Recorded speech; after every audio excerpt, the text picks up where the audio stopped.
Badlands. What are the Badlands? Explain those Badlands. That's a hell of a name.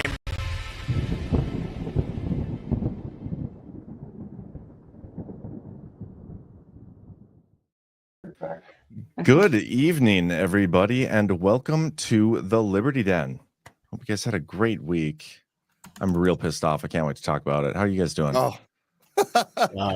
Just here, like learning about all of this minutes ago, and yeah. Well, okay, well, fill me in. I was the only one who wasn't here. You've got to tell it as if you've never told anybody, because I'm here now. Okay, I'm hearing it for the first time too, Zach. I'm still recovering from Vegas, by the way, so I'm a little out of touch, man. I bet you are. Well, Zach just got home. Yeah, I drove home all week, and I got in a rental car wreck. And, in a rental car. I have a story about that one because, of course, it would not be a travel story for Zach if there wasn't something totally weird that happened. But John, I'm interested in your lived experience. All right, maybe we should do our sponsor first. Let's let's do well, first get your Bitcoin. If you don't have Bitcoin, I'm not gonna play the video, but by now you should all have Bitcoin, so get your Bitcoin. Badlandsmedia.tv/river. This is our other sponsor.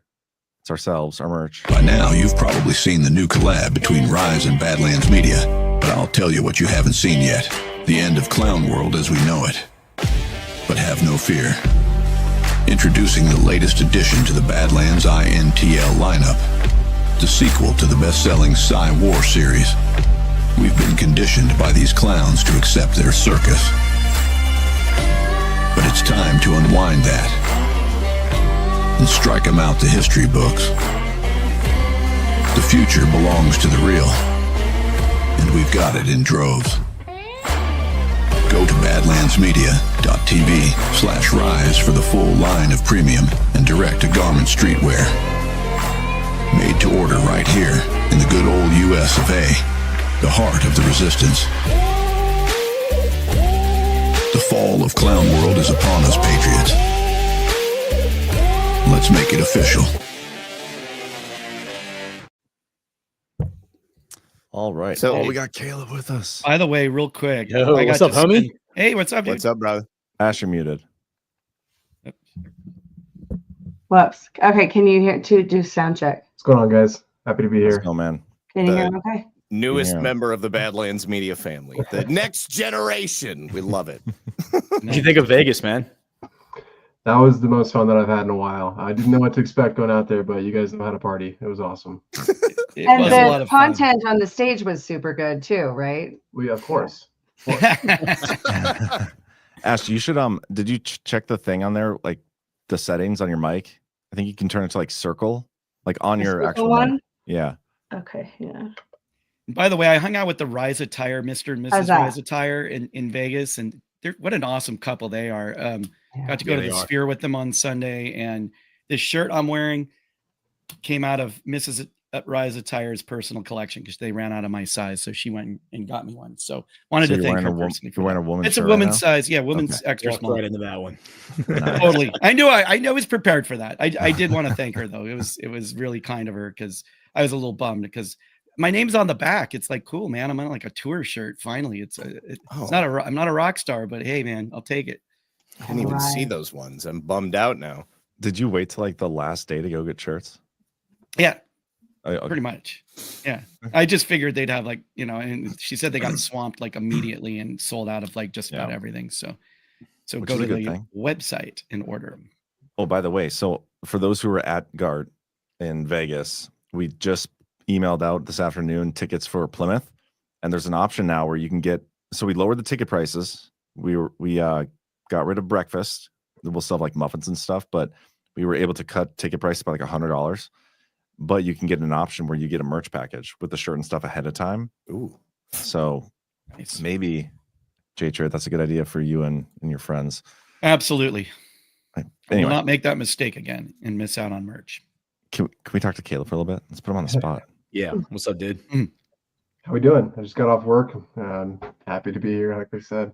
Where do you work? So people at GART met my son, but the rest of the audience hasn't. So this is my oldest Y-Chrome, Caleb. I love it. Oldest Y-Chrome. So Caleb, where do you work?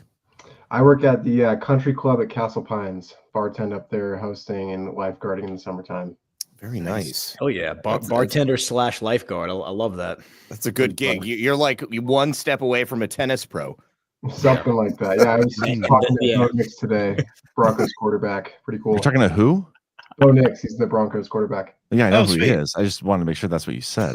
Yeah. Bo Nix. Yeah. Is that the country Bo? club? You know Bo, right? Yeah. You know Bo, right? We're on a first name basis. Yeah. Dude, have him come on. Text him. That would be awesome. That's crazy. He's pretty good. But anyway, can I talk about why I'm so mad? This is so funny, actually. Yes. Okay, did you guys see the video of Trump getting hit in the face with the microphone? No. Okay. Yeah. So watch it. Only because of this saga. So this is the clip from earlier. I've watched this like 20 times. Obviously, you're concerned. Concerned about the situation in Gaza. What are the hopes now to get the hostages back? She just became a big story tonight, right? Yes, sir. Did you see that?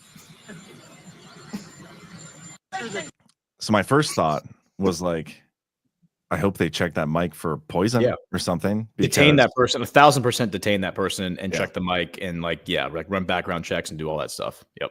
Yeah. But then after a little bit, I was like, that's pretty funny. I'm going to make a meme out of this. And so I started talking to Grok. I was like, hey, give me Hillary Clinton in a disguise holding a boom mic. And I ended up getting some decent images. Like, here's my conversation with Grok. Right. I post the meme right here. Actually, I can prove I had to go into Canva and edit the not Hillary thing on there. So I'm just showing you this because somebody stole this meme. Okay. Mm-hmm. I go and post as a joke. Obviously, I never use breaking unless it's a joke. Mm-hmm. And fucking look at this. Look who stole it. My God. Dude, you gotta play it. You gotta play it. She redid the not Hillary. That can't be real. She stole it? She stole it. She stole my meme. She did not tweet. She repost stole it. it. Yeah, She didn't quote tweet. Yeah. Dude. Directly stole it. Wow. Dude, and my read on this is that just shooting from the hip here. I'm not going to claim to know everything about women, but I feel like this is like a little bit of flirting here. And I'm just going to say, if you want to come hang out, just come hang out. You know. I don't know what this is, but this is just not okay. This is a transgression, guys. I demand a congressional subcommittee to investigate this. Wow. We cannot let this stand. I know somebody who likes to start congressional subcommittees. You do? Paulina She Luna. can't investigate herself. Oh, it's not. We're not doing that. The government cannot keep investigating itself. I thought that's what they specialize in, Nash. Well, it is, yeah. She's really good at that. So how have you not played Una Pununa Banca yet? That's what I'm saying. I don't have it loaded. You got to play it. I don't remember what I saved it as. This is everyone's worshiping Anna. Like Una Pununa Banca is hot in the streets among all of the MAGA faithful. And, we've been throwing a little bit of shade at her, and we're also persona non grata. So, we're kind of like bad boys for life. And, I think she is looking at this and she's getting a little like, I think her jimmies are rustled a little bit. And that's what she's doing. Did she share it in a way where like you shared the post and it has, she didn't straight rip. She just straight rip. But she knew that John would know that she did that. Like I'm telling you, I think these are mind games, which I didn't even know women played until, I started dating my wife, and then she told me all these things. But I used to be a dummy when it came to women, and then my wife like smartened me up. But I don't know what I saved that as. I can't find the clip. I'm normally so good about it. I'm trying to see if it's this APL clip, which would make sense. But you need to try to start dating her before the next GART. It would be awesome if you showed up with her at Plymouth. We should do a GART wherever she lives and just invite her. And just put it there. Yeah. Just drop it in her backyard. So we're matchmaking them now. Drop it in her backyard. Yeah. I'm pretty sure I'm like too far behind on my vaccines to start dating Anna. Wait a second. John. Okay, hold on. I'm looking at the timeline here. I'm trying to find the time that you posted it. Are you going to accuse John of stealing? No. Because I have the grok conversation, you motherfucker. No, I know you do. I know you do. But hold on. Okay, so yeah, you shared it at 8:24, and she shared it at 9:30. So guaranteed. And how many retweets? You've got 1,000. So yeah. I was trying to determine if like she saw it on your timeline or if somebody saw it and like sent it to her, but she doesn't. I don't think she follows me. No, she doesn't. No. Call sign Cujo wants to know if you can marry her to yourself now that you're a minister. Get your $40 worth, John. Come on. I don't know. If it's $49.99. President, you'd be the first gentleman. $49.99. Oh, no way she becomes president. I'm pretty sure she's those are the kind of comments that are keeping her on the hook, man. I'm telling you. I've been very mean to her. You have, and I so think even if she doesn't follow you, someone on her staff definitely does, because you talk way too much shit about her for them not to know about it. And I haven't even been doing it much lately, so maybe this is like they want me to do it more. Yeah, shots fired. Exactly. Yeah. She's flirting. Ghost is right about this, I think. I'm telling you, man, it's like hot chick. You're mean to her, and she's expecting everyone else to worship her. And she's kind of like she's gonna try to win you over. Didn't you say Bobert responded to you? Oh yeah, and then Lauren Bobert responded to my actual one, not the. Really? What'd she say on that? She just said, "Why is Brian in the chat and not on the screen?" Brian, that's what Brian does. He lurks in the chat and eats Taco Bell. I did invite him on, but he said he has a friend coming from out of town. Yeah, his best friend is in town. That's right. Yeah, which is Brian's best friend. Yeah. So does Bobert follow you? No. Okay. I don't know. That's interesting. All these congressional. That's my congresswoman. That's our congresswoman. So you got like the two hottest like chicks in Congress kind of on your case here, John. I like it. Lauren Boebert goes to the club too, guys. I'm a little concerned now. She goes to the club. All right. Well, have you guys ever seen MTG's Male Lover? No. Okay, hold on. This is a real as male this is lover. Like a hippie dude, right? Like a yoga guy. Yeah, he's literally like a tantric guru. Yeah. it's pretty funny. Pretty funny. Hold on. I have to find like the picture. What do you have to do to grow up and have people refer to you as a tantric guru? You gotta look like this guy. Don't answer that. Well, don't answer. Hey, Caleb, could you please answer that question? No. I think you have to be a bartender at a country club and maybe lifeguard in the That's same exactly right. Oh my gosh. Ty said, "Oh, here we go." Why is Bernie Brad in the chat and not on here? Yeah. Well, Bernie Brad never. He always does that. Brian will sometimes. He knows we'd lose viewers if he tuned in or came on. Okay, here you go. Take your time, bro. Takes me a minute to go back and forth. This is the guy she had an affair with. What? Yeah. The 48-year-old mother of three had an affair with polyamorous tantric sex guru Craig Ivey. Look at those pants. Look at those. What does polyamorous mean? That means you have sex with multiple people. You're not committed. Okay. You're just that's a given. If you're a tantric guru, I would imagine you're not going to limit yourself to one. Wait a second. Did Jatria just pretend to not know what polyamorous means? I know. He sure did. SoCo, and he doesn't know what poly means. What does that mean? Almost got away with the it. chiropractor from Southern California doesn't know what polyamorous means. Is that a fanny pack or a sweatshirt around the waist? Or is it just a gut? It's a fanny pack. It's a fanny pack. Oh, yeah. I stole my fanny pack from Vegas, by the way. It's a 100% hemp fanny pack. Like he got that on tour with Fish or something like that. Some sweet gold lame leggings he's wearing. Those pants are preposterous. Those are absolutely preposterous. Yeah. That's like 80s hairband kind of. I think it's a little worse, Jay. Well, on him, definitely, for sure. Yeah. And then is he wearing slides? Is he wearing like the? And does he have some? It looks like it looks like he's got those Adidas slides on. He's got the Adidas slides on. Yeah. Wow. He's sporting some kind of a mohawk. Or... Man. Yeah. So she this is like an affair, right? Like she was married? This is what broke her marriage up. This. Yes, this guy. Wow. Home wrecker rocking the Adidas slides. It's usually like there's several things that lead up to it, and then there's a straw, and he's the straw.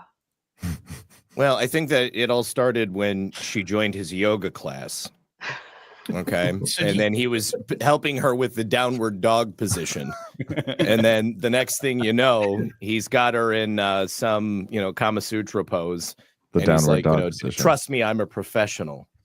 It's probably not the first time he's been the straw, by the way. Yeah, That broke it. I've got a couple of appropriations I want to discuss with you. Are we allowed to talk about this stuff in front of your son, Ash? Have you had the talk with him?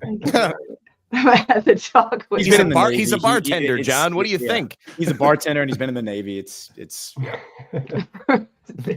true. How long are we This going to leave this guy guy on had to screen? have paid. Somebody else put it up there. I Navy thought for that you did it on purpose. I didn't put it back up. Oh, sorry, He what? was Ash? enlisted in the Navy for like 10 days before he tore his ACL playing tennis, and they medically discharged him. So Wait, so what? just to be clear on, no stolen valor or Well, anything. thank you Did for they your give you service, disability? Caleb. Thank you for your service, Caleb. Oh man.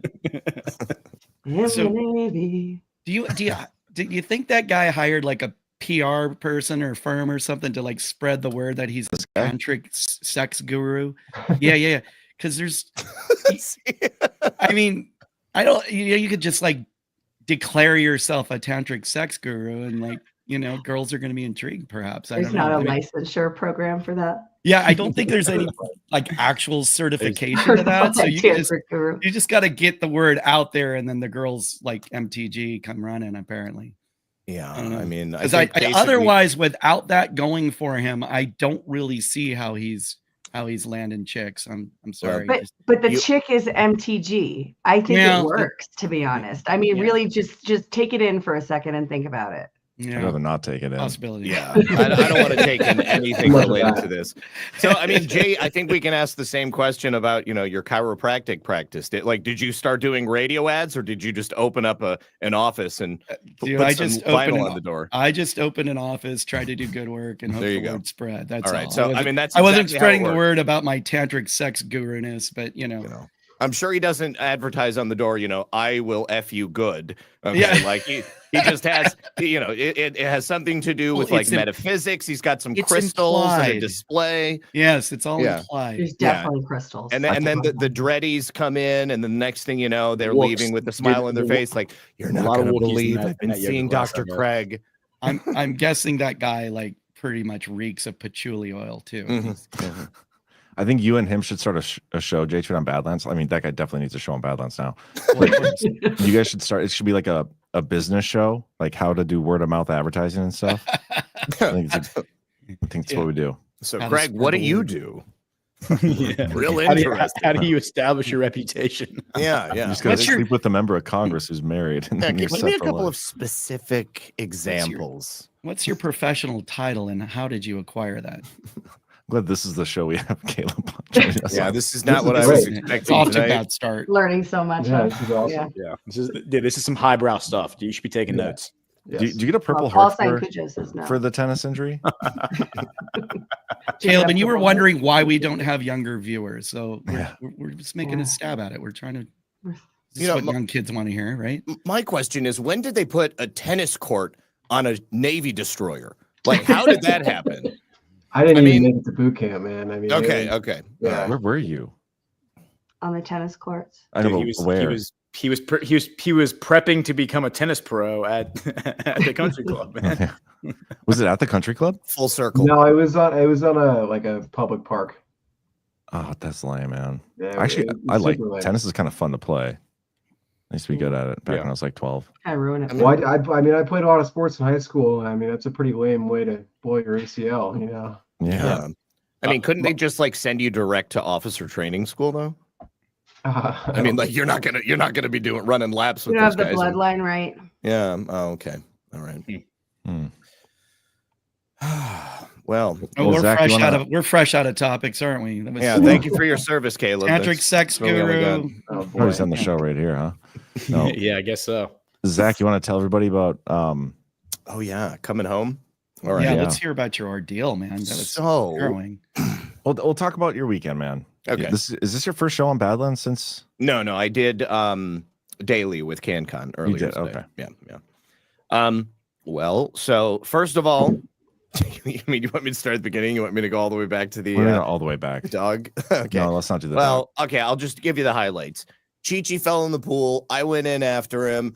It was 40 degrees, super cold. This was much colder than Alpha generally does in his ice bath plunges. And then, I got naked in front of the cameras on accident. Ended up going inside. Naked in front of the cameras? Which cameras? I was at an Airbnb. Accident. Airbnb. Like security cameras. Yeah. I thought you were live streaming this. I'm sorry. NSA has that now, baby. No, definitely not. So Chi-Chi got an ear infection because of that, and he was miserable all weekend. So then Saturday, we got married, and then Sunday morning, my mom and I were going to Petco. She chose the Petco that she wanted us to go to, and we were, I don't know, maybe a half a mile away from the Airbnb, and I was stopped at a stop sign. There was another car coming from the other direction, Nissan Armada, very big SUV. She runs the stop sign, guns it across the street. Brand new Toyota Tacoma comes from my left, smashes right into her. I am like pinned basically between construction and their cars coming straight at me. And so she broadsides me, like driver's side on her side to the driver's side on my side. Boom. And then she is pinned between me and the Tacoma. And rather than wait there, or maybe, wait for the police to show up, she drives off. Okay. And in doing so, she rips off more of the side of my car. And initially I thought that she had just left because I couldn't get out of the car. I couldn't roll the window down. And for a half a second, I was like, because I was like, how am I going to get home now? What's going to happen? Oh. And then I composed myself and I get out of the car and I look around and I see her car over there. And so I take some pictures. The guy and his wife that were in the Tacoma, brand new Tacoma, just filled up the gas tank. Okay. And then, of course, there's fuel all over the road. And their airbags went off.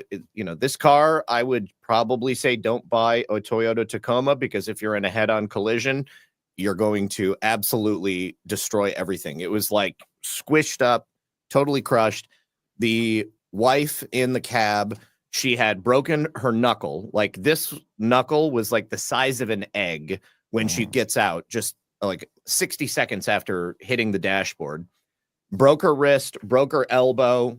I think she messed up her knee too because she couldn't walk and he was carrying her. And then, he tells me it's a new car and I just filled up the gas tank. I was like, oh man, there goes $70. Sorry about that. It's horrible. And so I go outside and look at my car and I'm like, I'm not going to be able to drive home.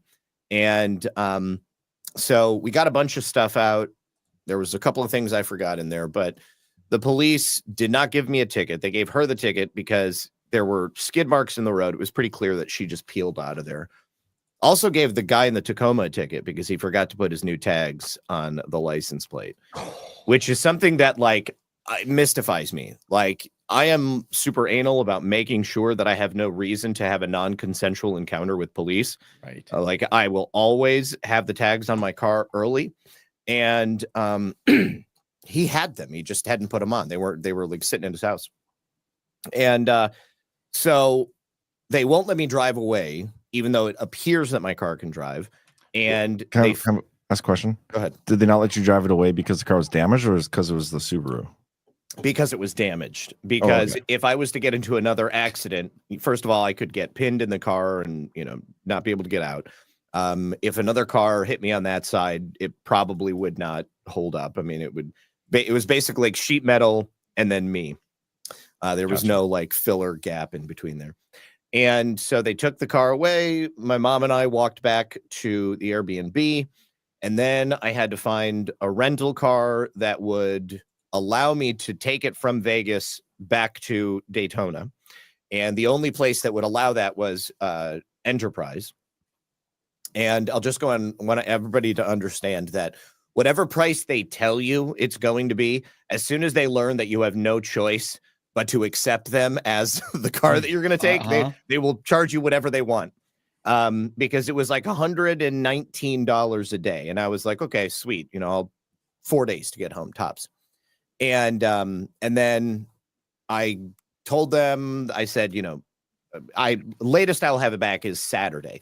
And for that, with the deposit, it was going to be like over $2,200. And John had already said he was going to reimburse me. And so I was like, listen, I don't want to do that to you. So I'm going to do everything within my power to get back as quickly as possible. And I really appreciate you helping out. And so I got back early today, or I was able to get it back early today. And it was a lot less than that. It was like $1,600 or something like that. And while I was driving, when I drove away, when I picked up the car, there was like this creaking in the front left. It was like a bushing or a control arm or maybe suspension or something like that. But they didn't seem concerned about it. And I was like, I just want to get off the road. I don't want to be like waiting any longer. I didn't want to swap it out. It was also a hybrid, which I didn't. Decision, bro. Yeah, I know. And it pays off at some point.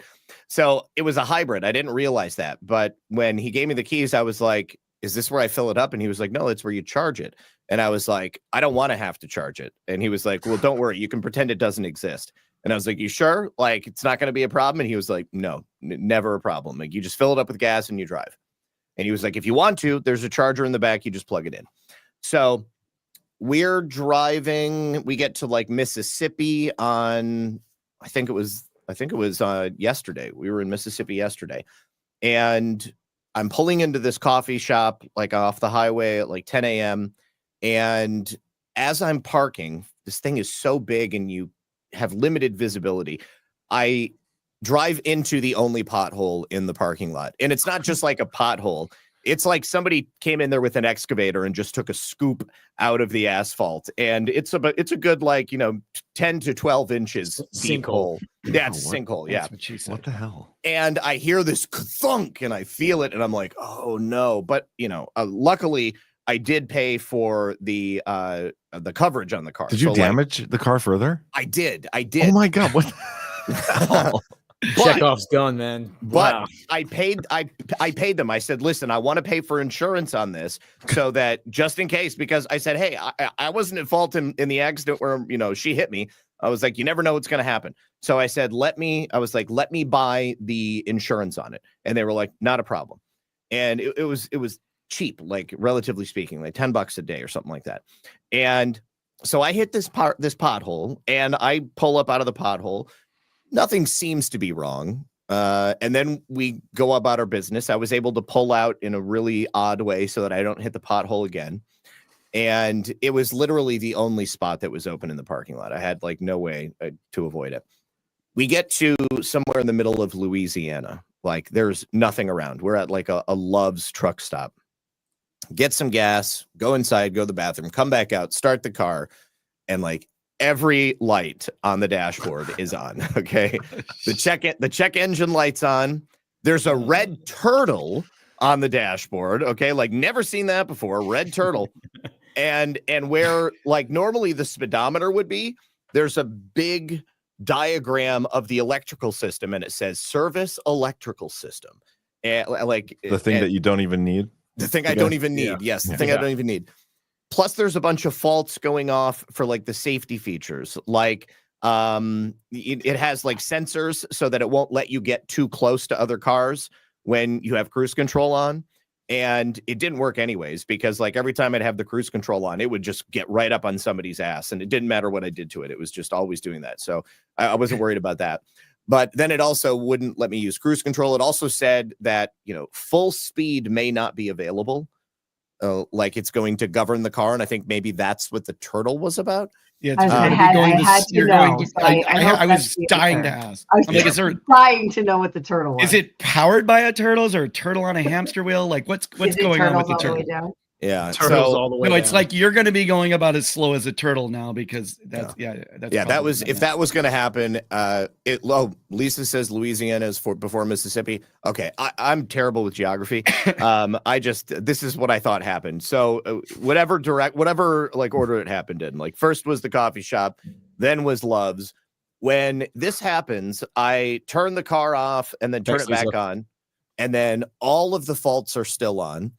So I start searching, and like you've got all these people giving like apparently this is common with Chrysler Pacifica hybrids, because I found a support forum where people had bought a Pacifica and then the next day these faults come on, and so like people are asking like, how do I turn this off? Like, do I have to go back to the dealership? And people were given all of these different answers. Like I got out, turned it off, opened all the doors, turn it back on, close all the doors, get out again, close them and open them while it's on. Nothing. So then I'm like, I got to pull away from the gas tank. So I pull off to the side. I get underneath to look at where the pothole would have hit the undercarriage, and it definitely like ripped a hole in the in the splash guard underneath where like the bumper, it just like comes right back to the tire.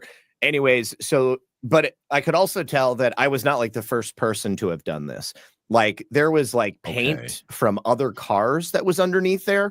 And yeah, like this thing had been rode hard and put away wet. Like, and I'm telling you that sound that was there. Yeah, that sound that was there, I think it was the death blow, we'll say. Okay, this was the finishing move. This is the Chris Ivy of is that was his name? The tantric guru. Oh yeah, Craig. The straw that broke the camel's back. Yeah. Wait, was the car gold? No, the car was white. Okay. Yes. Well, he was too. Yeah. Are you sure you're not like two accidents, man? Dude, I would not count the second one as an accident. I would not count that as an accident. And this again, it was unavoidable. The first one, I had no power. Okay. It was just, I'm waiting for a third one to happen. I'll be honest with you guys, because this is how the shit goes. Like, right. Everything happens in threes. So hopefully it's not one of you that gets into an accident. But so thanks for putting that out there. Well, I had to. All right. I mean, my mom was like, I blame John. It's all the Subaru hate. That's the reason it happened. Are you going to get another Subaru? I'm getting to that point, guys. I'm getting there. Sorry, okay. Sorry. So jumping ahead. So I turn off the car and I call Enterprise in Las Vegas, and I'm like, I'm in the middle of nowhere. I did not pay for roadside. Are you going back in time now? No. This is while I'm at Love's trying to figure out how to get this stuff to turn off so I can drive away.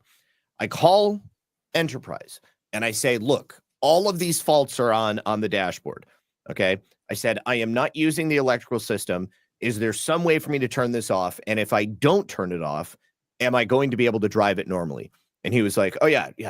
Give me just a second. And so like he goes into his manual and he comes back and he's like, yeah, just to turn that off, all you got to do is turn the car off and then turn it back on. And it's like, oh, the thing I did like 10 times already. Yeah. I was like, yeah, it's not working. And he was like, okay, well, in that case, you're fine. Just drive it home and don't worry about it. Have you tried unplugging it and plugging it back in? Right. Blow on it. Yeah. So tap on the hood. Bam. So by this point, I had the car off for like 15 minutes because I had to like be on hold and I had to talk to multiple people. I start the car again. All of the faults are gone. Okay. And so I'm like, let's get the hell out of here before something else happens. We get on the highway.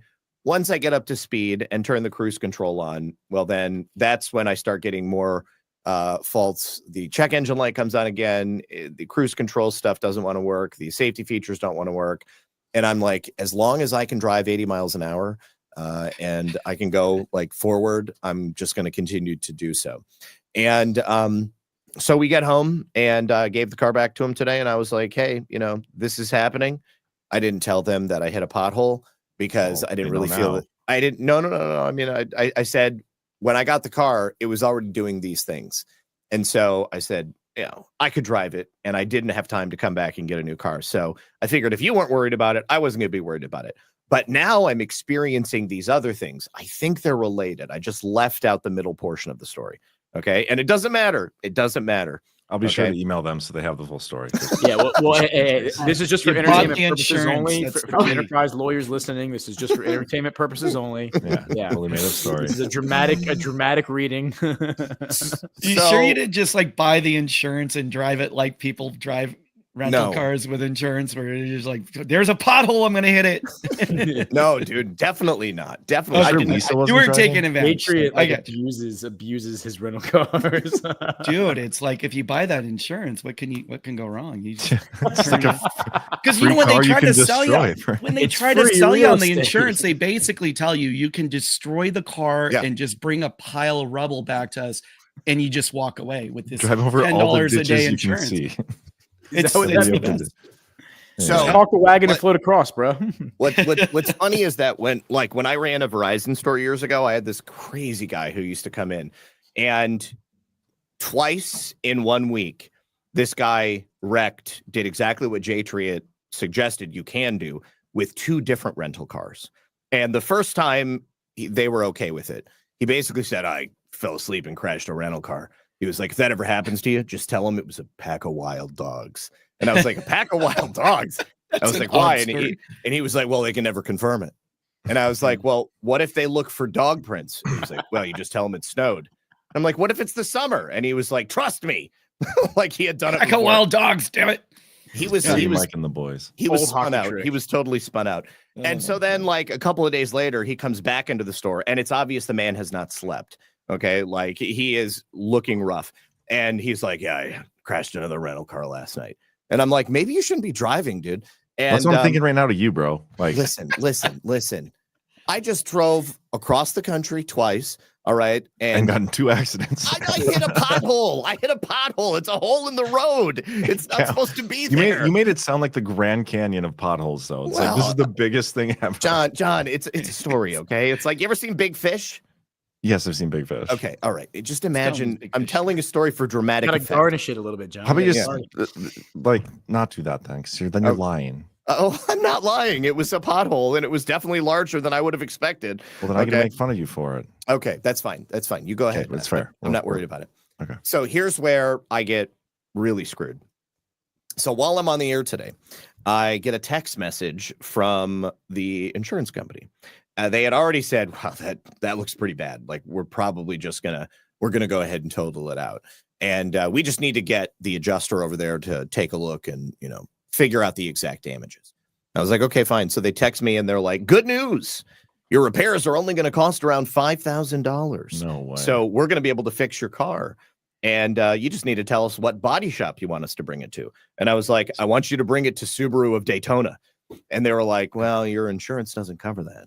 So if this is what has to happen, either they fix it at their body shop, and I'm not convinced that they would do it to the exacting specifications that I would want it done at, because I want it to be factory. Okay. I don't want some aftermarket stuff. I don't want to get a door that they've just painted that isn't going to match and is going to start, orange peeling in a month or something like that. I want it to be just like it was when I purchased it. And I want everything that's wrong to be fixed. I do not think that is possible for $5,000. Okay. And I mean, we all saw the pictures of the car. I'm gonna go out on a limb and say you're right. Yeah. So, and plus, I said, so these are my alternatives. Either I let you take it to your body shop and fix it in Las Vegas, and then I fly to Vegas and I take a week off of work and I drive home and I lose a bunch of money because I can't work. And obviously I'm out the plane ticket. I said, or I have like a shipper come and pick the car up and bring it to Florida and then fix it here at my dealership. And she was like, well, let me see if we'll bring it to Florida. I was like, well, I'm pretty sure you won't, but thank you for the effort. And she was like, yeah, definitely. We're not going to take it to Florida for you. And just sell the thing, dude. What's that? Just sell it. who's going to buy?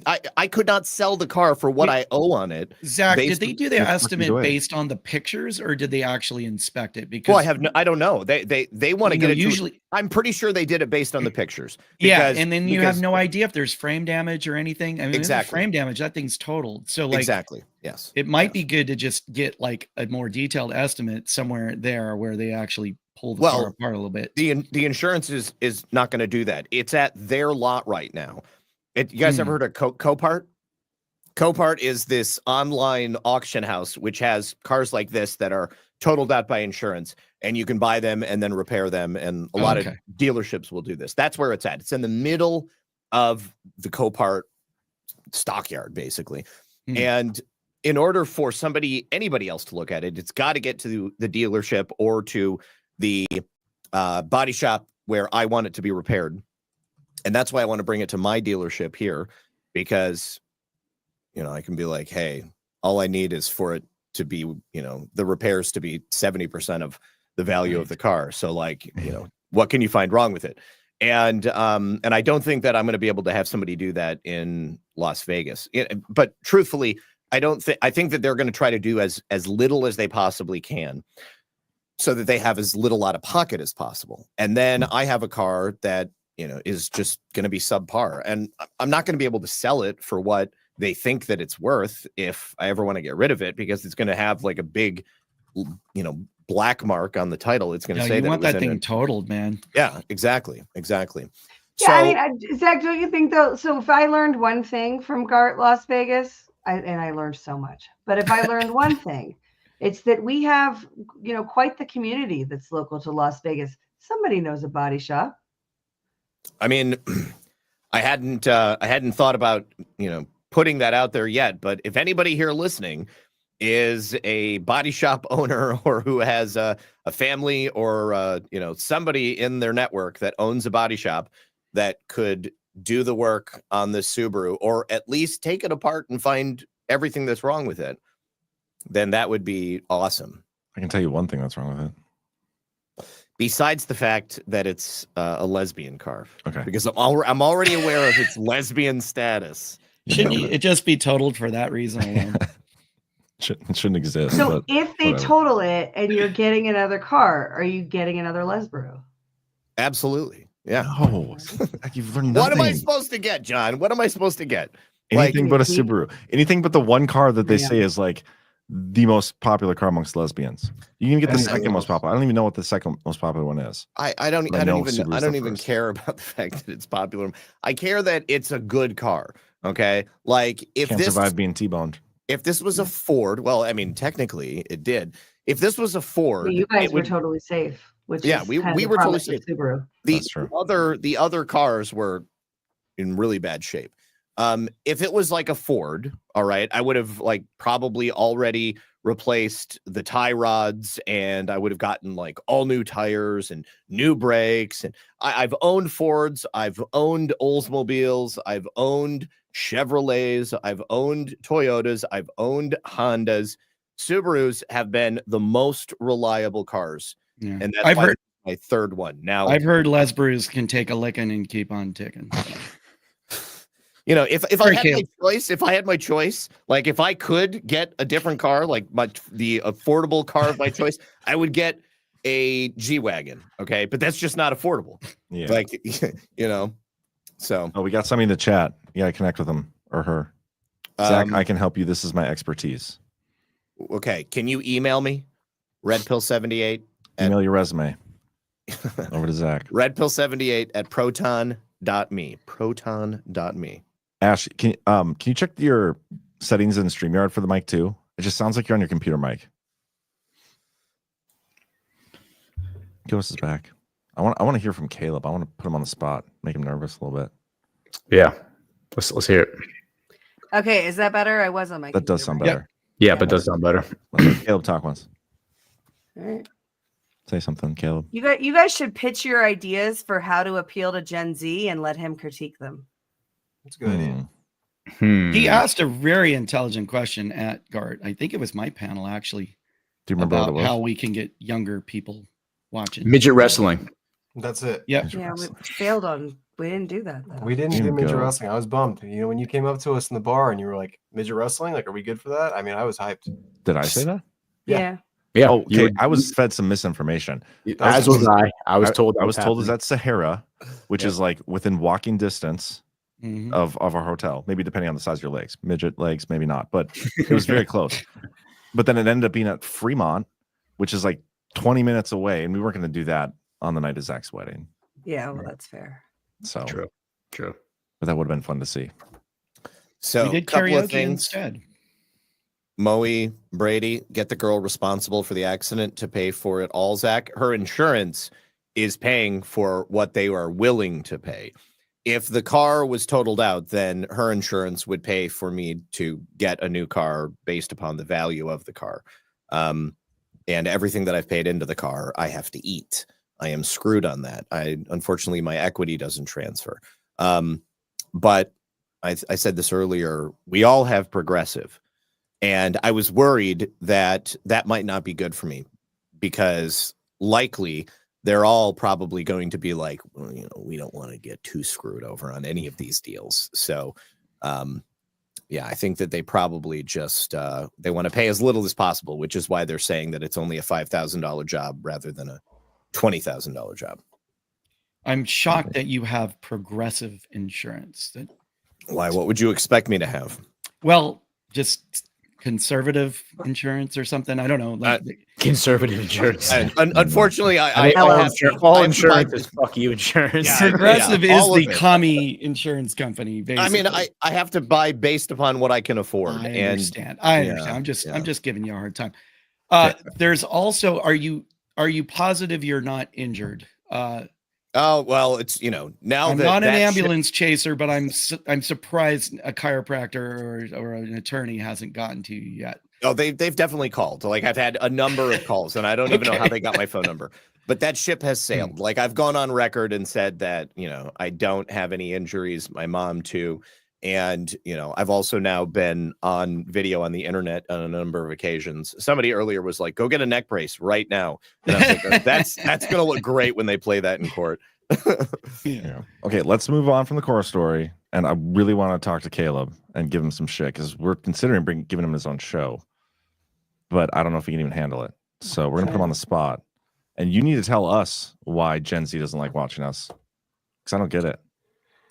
You know, I think it comes down to attention span again. Like, I mean, it's super cool to, like, having been to Vegas to, like, really see what the community's about, you know, and get to know you guys a little bit. But, like, I mean, we just don't watch podcasts. You know, like, if it's an interview with somebody who's super, you know, like, prominent in society, then, you know, maybe. But, like Lady Gaga? Define prominent. No. I don't know. I mean, like, when I saw Elon Musk pop up on Joe Rogan, like, I watched that, you know, and I don't watch podcasts that much. Did you watch Joe Rogan before that? A little bit.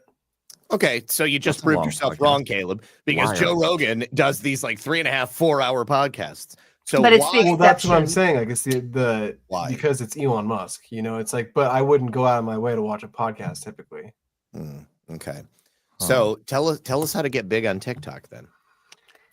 Tell us Well, how to you get know, access to TikTok. You guys 15 have a lot second. of great, you know, you have a lot of great conversations and a lot of, you know, things that could be clip farmed. And I mean, you just got to take advantage of that. Like, Clip farmed. I like that. We do have Instagram. Yeah, we have to put content on it. Yeah, We we would need to get like an OnlyFans model on the channel if we're going to get big on Instagram. Well, Yeah. Find me one, Zach. I don't know any of these bitches. I mean, or we can make AI videos of like strange and mysterious things, and I guarantee that people would follow for that. We have 42 posts on our Instagram right now. It's pretty decent. On. How long are the clips? It's a lot more than I would have guessed. I don't know, depends on the length. Oh, look, I'm on there. Okay. There you go. Yeah, and Twice. we have that clips channel, and if people post videos in there, they'll get 3 uploaded to Instagram. We have one video that got 1 million views. Really? Yeah, way back, like our 5th video, and ever since then, I don't know. We like I Ever feel since like then, they figured out who we So we- were, and they So Yeah, we we're so on we the got 1 scales. million views and then we decided to abandon the project. I mean, that Like, seems like we should pursue this angle. No. Our 5th video in, we got 1 million views. We've been posting regularly since. We haven't abandoned it. It's just like they put the thumb on the scales after they realized who we were. I think with a lot of it too, with the short content, like you got to get lucky. Different like YouTube Shorts and Instagram, like they all have different algorithms. Like hashtags, that kind of stuff, and I don't know. There's a certain science to it all, but again, it comes down to like, I mean, you got to have a really strong hook in like a 20-30 second video. And like, it may make sense to have like a 2-minute video for whatever the topic is to talk about. But, in terms of trying to get people to, I don't know, come in on the younger audience, like I think that it's all the short content. Like I said this a few times at Gart, like at the end of the night, no matter what, like I'm just programmed that like there's going to be 20-30 minutes. I'm just scrolling on my phone, no matter what. Through just shorts, video content, right? Yeah. Wow. I'm ashamed to admit that, but that's how it is. And I think most people my age. Good insight. You should be ashamed though a little bit, yeah. Yeah. I saw a guy like I assume this was like a TikTok video. It was on X, but he was like holding a samurai sword and talking about conspiracy theories with like anime playing in the background. His 9/11 video is the best. Dude, he's actually like really funny, but like he's YouTube, there holding a samurai sword and just, I mean, he looks like a total clown with like his mustache and his mullet. And it's like, that's what you got to do. Is like, you got to do like weird ass, like autistic shit like that. I need a samurai Maybe sword. we should have that clip of Zach naked by the pool or whatever you got caught on your Airbnb camera doing. I mean, if necessary, I will like shave the sides of my head and do like lines and stuff. I'll get a samurai sword. I'll even get a waifu pillow if that's going to make us blow up on modern Or day. just look like your prom picture. Just do that again. Waifu. Yeah. So, what about the type of like what do you guys talk about? Because like we're obsessed with the government and whether or not we're all going to die or have a golden age. But like, what do you guys talk about? Yeah. Probably not what they're talking about. I mean, I would say it kind of a broad term. Your like, mustache. Conspiracy theories is really like what I don't know. I mean, they don't really have to align with any sort of like what's going on in the world. But I just think that like, for me, like when I'm at work with people that are my age, like it's super easy to connect about that kind of stuff and then have a really deep, long conversation. I don't know, just you gotta get the wheels turning with certain people. Cause again, with people my age, like if you get into any sort of conversation, you have different viewpoints. Like nobody wants to listen to you. They're listening to you to try and rebuke you. And so I think that there's a lot of common ground that can be found with conspiracies because it's usually very up in the air. And like to answer the question, I think that that's something that my generation is super into. Like which ones? So we just need to clip baseless conspiracies. Then. Yeah, we love conspiracy theories. Yeah. But like, do y'all like give us an example of a conspiracy? I want to know if they have ones we don't know about. Yeah. I know the big one that I like to talk about with people is 9/11, just because it's based. Yeah, okay. I mean, there's different stuff too. Like, do you know about the B team? Sorry. Do you know about the B team? I don't think B so. team lit up side of the building. Yeah, the Israeli art students. Oh, bro, I'm about to blow your mind. Not tonight. I'll send you the link to the show. I am. Yeah. You know, I remember once. Be gentle, Zach. Right. I will take you down the rabbit hole, son. Now, like a few years back, let me ask you about this one. I don't know if you were too young for this, Caleb, but I remember this was like shortly after the whole COVID thing happened. I was hanging out at a party. There were a lot of young people at this little cabana next to us. We were at a little pool party, and they were all talking about the Mayfair thing, or Wayfair. Was it the Wayfair thing? Remember the Wayfair conspiracy where they were like, selling pillows for like $8,000 and $40,000 cabinet. Yeah, they were named after these kids that have been missing, right? And these kids were like, you could tell they were just partying. They were probably, like 21, 22 years old. And they're just having a pool party, but they were obsessed with this. And I thought, wow, that's kind of interesting that like kids that I would expect to not pay attention to anything in the news were really intrigued by this whole Wayfair scandal thing. Is that the kind of thing you're talking about? Like that would appeal to younger people? Absolutely. Yeah. That's one that I got into a little bit. And I mean, yeah, another one, I was at work recently, like I think 2 days ago, and I was talking to one of my buddies about Bonix?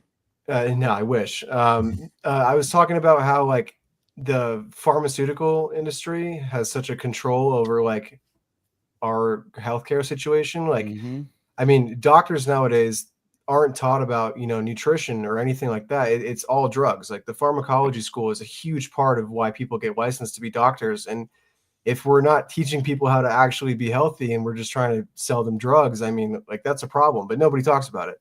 Well, no, I mean, it's because it's kind of the point of the modern medical industry. Right. Yeah. Yeah. Well, But I love that. talked I about love that Gart. kid. Yeah, we talked about that at And Gart. that guy stood up and was like, "You're wrong." Oh yeah, there's that doctor that he's my nemesis. He did that at Irvine too. know. The You same talking about guy. Lou? Yeah. Dr. Lou? Yeah. I love that you have a nemesis, and I I can't have a believe I didn't know nemesis. this. It's kind of cool. It He's makes an me feel MD. real. It's amazing. Yeah. A real Because I doctor. because I said at Gart, for those that weren't there, I said that basically medical school they have 0 classes in nutrition, and that chiropractic school I had 10 classes over the course of my education in just in nutrition. And he got up there and he says, in all fairness, he said, we had 5 hours of nutrition. And I said, Like what, back in the okay. 60s? I think he was 5 actually hours. kind of being cool about that. I don't think he was trying to be a jerk, but things have you're probably right, changed Caleb. since he's been to school. Yeah, and when yeah. you He went to went to school. medical school in the 60s, maybe. Yeah. 2 years No, but ago, it's true though. The pharmaceutical companies sponsor the medical schools. They pay, so they're And the literally news.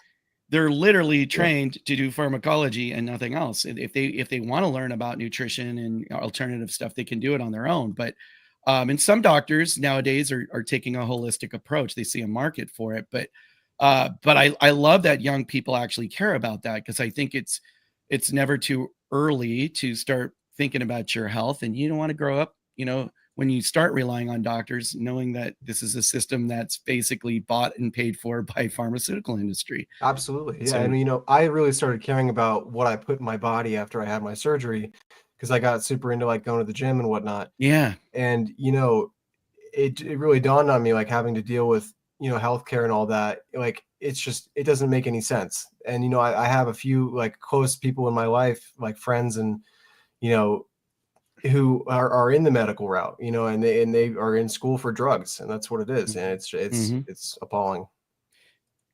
Yeah, it is. And I'm kind of hopeful that maybe the whole COVID experience, and with more stuff coming out about what a farce it was, it's going to expose all of that and blow it up, hopefully, but we'll see. So Gen Z recognizes how broken the world is, and they're interested in hearing rants basically about that begins to pull the curtain back and sheds light on it and explore why the world is broken. Is that fair to say? I mean, I would say yes and no. Again, like with the pharmacy thing, that interest for me stemmed because like I started to really care about what was going in my body. And, it's a huge deal, like drinking enough water, eating the right kind of foods and whatnot, like that impacts your life more than anything. And so that for me was a personal experience that I had because I was, going through an injury. But I mean, I think Tennis injury? Yeah. Is that the one? Trying to become healthier, and Okay. I think that sometimes it does take a personal kind of event to spark that interest, because not everybody cares about nutrition like I do. And then I have a few really good friends who are super into it, and then people that don't care at all. What if we did like the dancing trends? Do you think that would help? The what? The dancing trends, like on TikTok? Like Yeah. ghost dancing at I think it depends who you're trying to hit. I don't know. any of No, these things. Remember the girls who pretended to be electrocuted when they would get the rants and they would pretend to be electrocuted? Oh yeah, Oh, those we they played that were on breaking DPA it like a in. year Remember ago, that? Yeah. Oh my god, that Yeah. was crazy. So it's like people were giving them money and they were pretending to be electrocuted. We did Like- an episode of that. We showed that on the Saturday. They got like a Power Hour lot of one time. money. It's insane. Have We you should guys do- ever we seen should- the we should do that with Ghost playing air guitar. Like Yeah. that should be a thing. Every time you get a rant, Ghost does his. Well, if any of these Gen Z guys want to come into my basement and watch some Zapruder films with me, I mean, we can do that. Hey, don't ever say that again. Don't ever invite people to your basement. That sounded like you sounded like such a groomer, dude. If these kids just in my van with candy, I will go watch Zapruder films. Come into my basement and let's watch some Zapruder films. Have you guys ever seen the people on TikTok? It puts the lotion on its skin, or else it gets the hose again. Oh, sorry, I had to play while it was hot. Caleb hasn't seen Zach's high school picture. Oh, don't do it right now. Hold on. I gotta Have you guys ever seen? Would you fuck me? I'd fuck me. Put the fucking dog in the basket. Okay, here's Silence of the Lambs, Caleb. You have to see Silence of the Lambs. I've seen it. Okay. Okay, here's the high school picture original. Oh my goodness. The not real, but no butterflies were harmed in the making of that picture. I'm pretty sure they're fake. The butterflies are actually part of the picture. Yeah. Like that he did that on purpose. We didn't have. We didn't add the butterflies. Oh, but this next stuff We I'm didn't gonna show have you. filters back then. That's What These are are the the AI. backstories? Yeah, I mean that's a pretty. What was going on? Oh, Now boy. that is AI. Power of AI. So I was. Oh god, it's so good. That's the ad for a Subaru. Oh, there's some samurai sword. I say this definitely aligns with the Subaru war. Yep. All makes sense. There we go. Okay, I Zach, don't know how Gen Z cannot be attracted to that. So in high school, I like straight up just did not give a fuck. Okay. And my idea was to put the most ridiculous senior picture in the yearbook. Okay. And I definitely did that. Accomplished. Yeah. So every single senior picture in the yearbook was exactly the same. I mean, like the good Life Touch background with like the suit, or maybe they were like, holding whatever sports ball they played in varsity. And then you come to me and I'm dressed like a rockabilly magician, apparently. I love it. Yeah. Terrible. So, anyways, You're gonna say something. Have you seen? Who? Me? You're talking about TikTok content, I think. Oh, the NPC people on TikTok. They're real life NPCs. Like, you guys ever play any video games? They're like, like, welcome to the town. Like, would you like to go to the stream? They just say the same things over and over again. And these NPC people, they literally walk through life as if they're NPCs, saying the same things over and over again. And people will donate whatever the scheme is on TikTok, like roses and I don't know what else they give, but I mean, they give money and it's in the form of this thing. And whatever the thing is, the NPC person will pretend to use it in real life, and they will go up to people and have these really awkward and uncomfortable interactions because they and their audience know what they're doing, but the people that they're meeting in real life are very confused. And and they get paid to do it. And it just seems like the most miserable existence that you could have, like acting like an NPC character for pennies. It's terrible. It's like being a liberal, in my opinion. I suppose. Same thing. Okay, well. Is that the same thing as those like yum yum videos? Yeah. That's Okay. it. Yes. Yeah, that's Like, super weird. We're not doing yum, that. No, No, that We're- pisses me off. Honestly. That's Yum what it yum. takes. Fuck the kids. Yeah. So also, Caleb, I dropped the link in the private chat to the 9/11 episode of Baseless Conspiracies. Funnily enough, John was not on it. It was me and Chris Paul on that one. And I suggest you watch Really? it. And then, Absolutely. yes, maybe there was another one that we did, John, but that one with Chris Paul is where I went over the B team and the Israeli art students. When was that? That That was was, on September 11th September 11th. Yep. was that this? That would have been like a year ago? That would have been the first year. This was episode 49. No, I guess. Yeah. In 2024. No, 2023. This was did we start the show in 2023 or 2022? We started, we're going to be 3 in October. So whatever that math is. That would have been 2022. October 2022 we started. Okay. Yeah. So it would have been 2023 probably, right? Yeah. So it must have been. Yeah. So, Man, so Gen Z gets down with 9/11 then. Gets down with like 9/11 conspiracy. Absolutely. theory. I mean, but also, I mean, that's just kind of like It's not conspiracy, it's truth, but yeah. yeah. But We need also, Brad's that's just what I documentary. Yeah, Brad's working It's on not that just opus. you, Yeah. right? Like it's like you're not the only one that's into conspiracy theories. You're saying like your generation is Yeah. the content resonates. We have For sure. so much we have so much Yeah. conspiracy content that we could clip into shorts. Yeah. It's not just the conspiracy stuff too. I mean, that's great, but there's got to be a way to get the political stuff that we talk about in front of them too. Like, I feel like that stuff should be interesting to them, because I feel like we do it in a way that's different for most people across the board. You know. Yep. Let me ask this: do you know who Ian Carroll is? Not you, John. Not you. You do? Yeah, he does. No. Because Ian Carroll It's this, like clownish mustache. Really greasy. Yeah. He was on Joe Rogan a couple weeks ago or something. Yeah, he was on Joe Rogan. I'm trying to think of it. We drove home from total Vegas 12 hours, and I'm trying to think of whose podcast now you're thinking of, but it wasn't Ian Carroll. It was on the way there. I was on the way there. No, I don't know what that is. Okay. Well, I feel like very that's memorable, Ash. Yeah, that's a good thing. What about, do you know what urban moving systems is? No. Okay. Please watch the episode. Podcasts. Are you watching, Zach? I grabbed Was the that a link. 9/11 thing? That was a 9/11 That's thing, right. John. Yeah. We need Brad to get that documentary out. We do. And he'll have it done within 6 weeks. Yeah, we got a private screening at GART Myrtle Beach. Me and Texas Jules and Tattoo Teacher were there, but they were both drunk and acting like assholes. And I kept having to tell them to shut up and stop interrupting the screening of the film with the filmmaker that we were watching. But it's damn good. Tat's in the chat, and she's like, "Yeah, we were assholes." If that's ready in time, we could premiere that at GART Plymouth. That's what I was implying without actually saying it out loud. I had this great idea, guys. It's all my idea. So and those planes took off from Logan, so that's relevant. Yeah. So Brad offered to let me watch it too, but I mean, having seen his original work, I wanted to have this experience be entirely brand new. I did not want to have like the unvarnished pre-production version of it. I wanted to wait for the director's cut. Nice. Yeah. By the way, many people have suggested to me, now that we got John and Zach here, that you guys do baseless conspiracies live at a GART. That's actually a good idea. That is a good idea. There's just only so much time for content.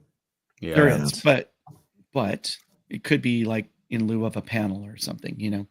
Yeah, but then we take away from other people's opportunity to speak, because I don't know. Well, it's an idea. I'm just. I've heard it too. I've heard it too. Yeah. So yeah, we'll think about it. Well, that reminds me, because Brad and Jordan are coming on Book of Trump on Monday to talk about the 2016 meme war. Oh, yeah. And I feel like that era of memetics was way more towards the samurai sword, waifu, or whatever pillow, and less of like where we are now. Yeah, that kid's he was all over 4chan back then for sure.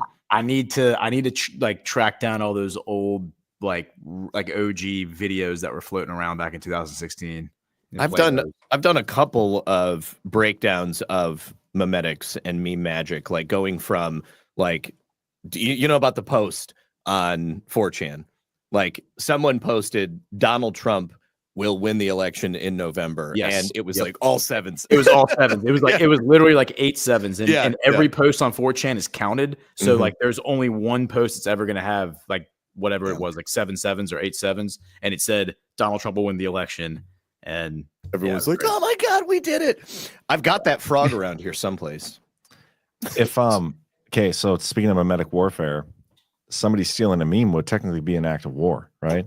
Yes. Am I now at war with armed theft at best? You are. You already like fired shots across her bow previously when you directly called her out. This is her response to so you. to speak, Zach, like so to speak.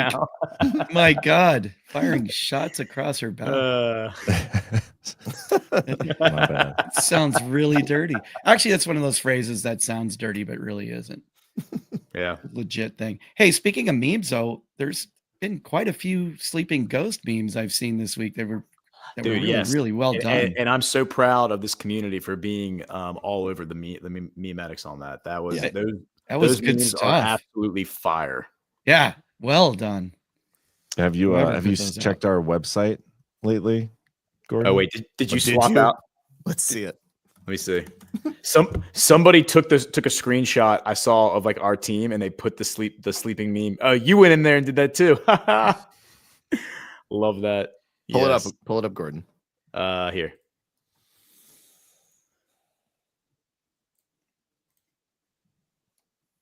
Boom. Yes. Love it. Yeah. Does anybody have like a repository? Yes, I right do. now Hold on one second. I'll pull up right now. Oh, well, so funny. Thanks for being such a good sport about it. Oh, dude, it's awesome. I'm so proud of everyone for being like great at making memes. Is that something that y'all do, Caleb? Do y'all make do people your generation make memes, or do y'all just enjoy them? I mean, I would say probably the latter. You know, I can't say that there's too many of us making memes. Really? I feel like it is like a Gen X millennial kind of thing. I feel like Kinda, yeah. That is weird. What do you guys do then to tell jokes? Just consume, you know, and that's it.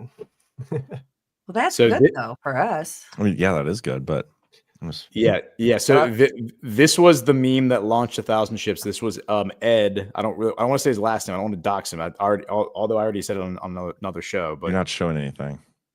Oh wait, I'm sorry. All right, this was the meme that launched 1,000 ships. 1,000 Durham boats, you mean? Yeah, 1,000 Durham boats, and then it just exploded. Oh most of these memes do come from Rise Attire. Yeah. Shout out to Rise Attire. They made a lot of these, and then Jackie made a ton. and then Jackie's in the chat. Jackie made a lot of them as well. So zoom in. Okay. Yeah. So we got School of Athens, the Rise Attire. We've got Leaning Tower of Pisa. What happened to That's great.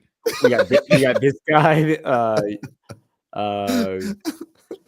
Bernie Sanders. We got an actual picture of Adrian Rise Attire. Heck yeah, that's Fremont Street.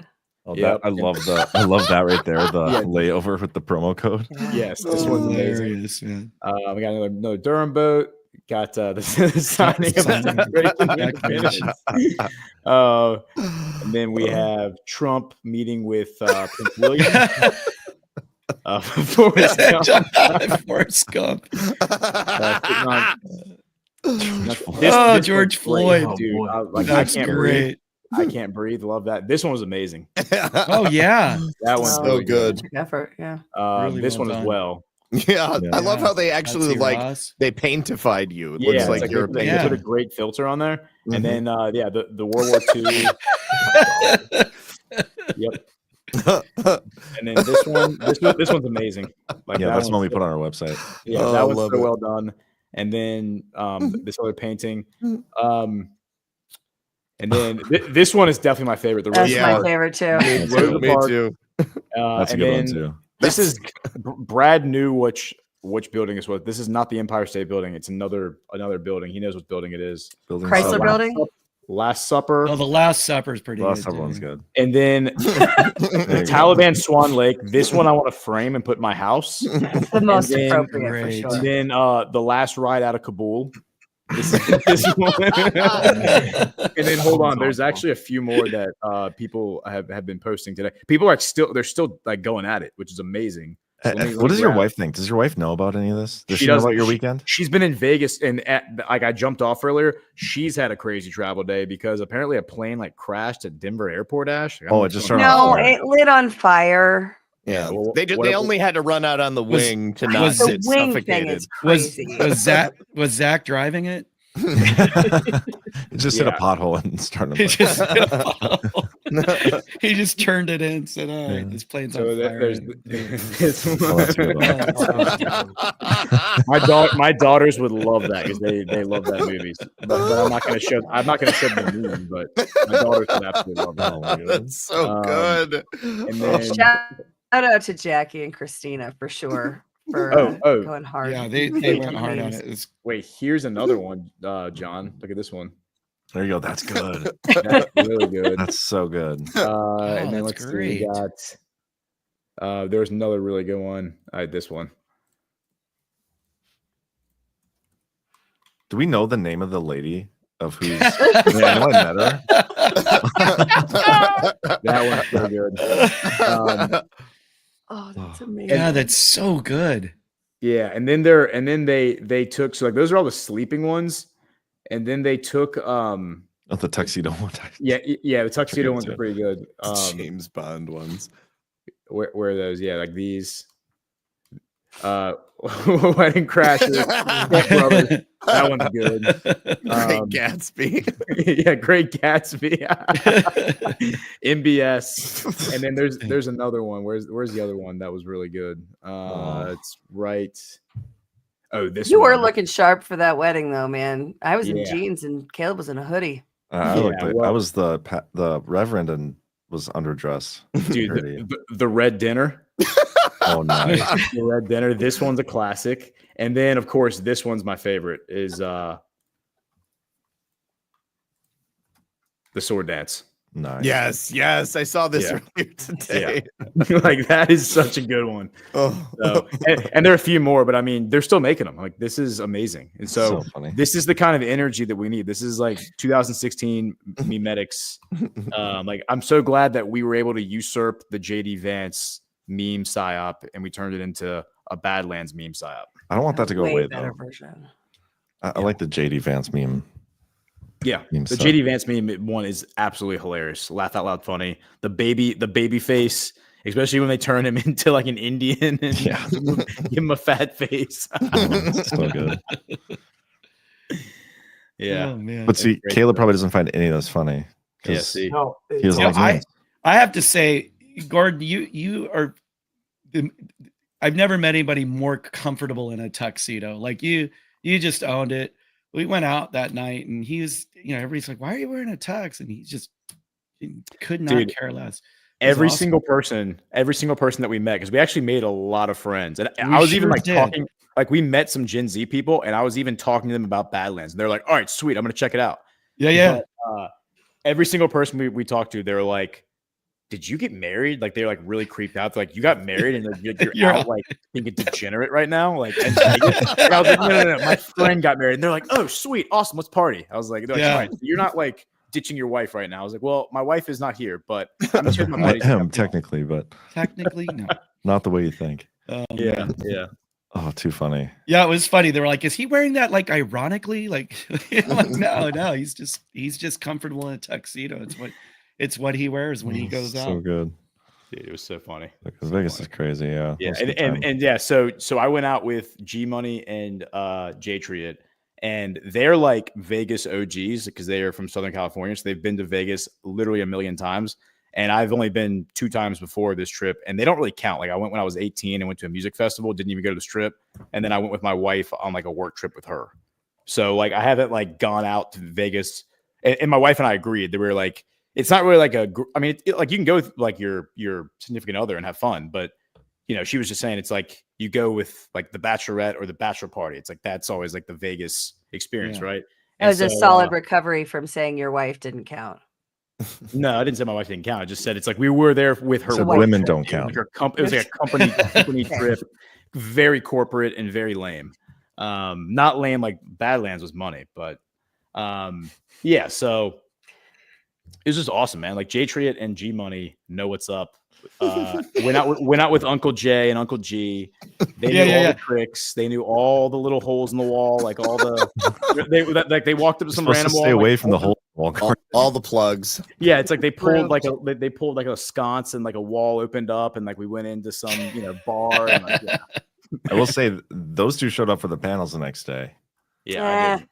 I was shocked that I showed up. I shocked myself. I was like, "Oh, there's no way." When I rolled in at like 6:30 in the morning, I'm like, there's no way I'm getting up for that panel." I had to let G Money feel like he could win. Well, you didn't even go out with them, Ash, and you didn't show up to your panel. Yeah. G. I couldn't believe G was up there. Like I got it down there, and I'm like, "Holy crap, man! That dude's on. He's got some serious stamina." And I was wondering where you're going with that.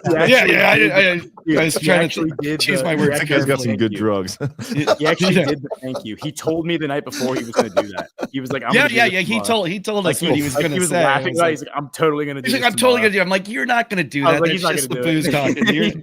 He full on did it. I don't know how G doesn't look so much older than he does. Dude, he looks like a young man. He looks younger than me. Yeah. Bitcoin is the fountain of youth, guys. Yeah. Oh, that guy. Have you not heard? It's everything else. Why not? Hey, do you own any Bitcoin, Caleb? No. Okay.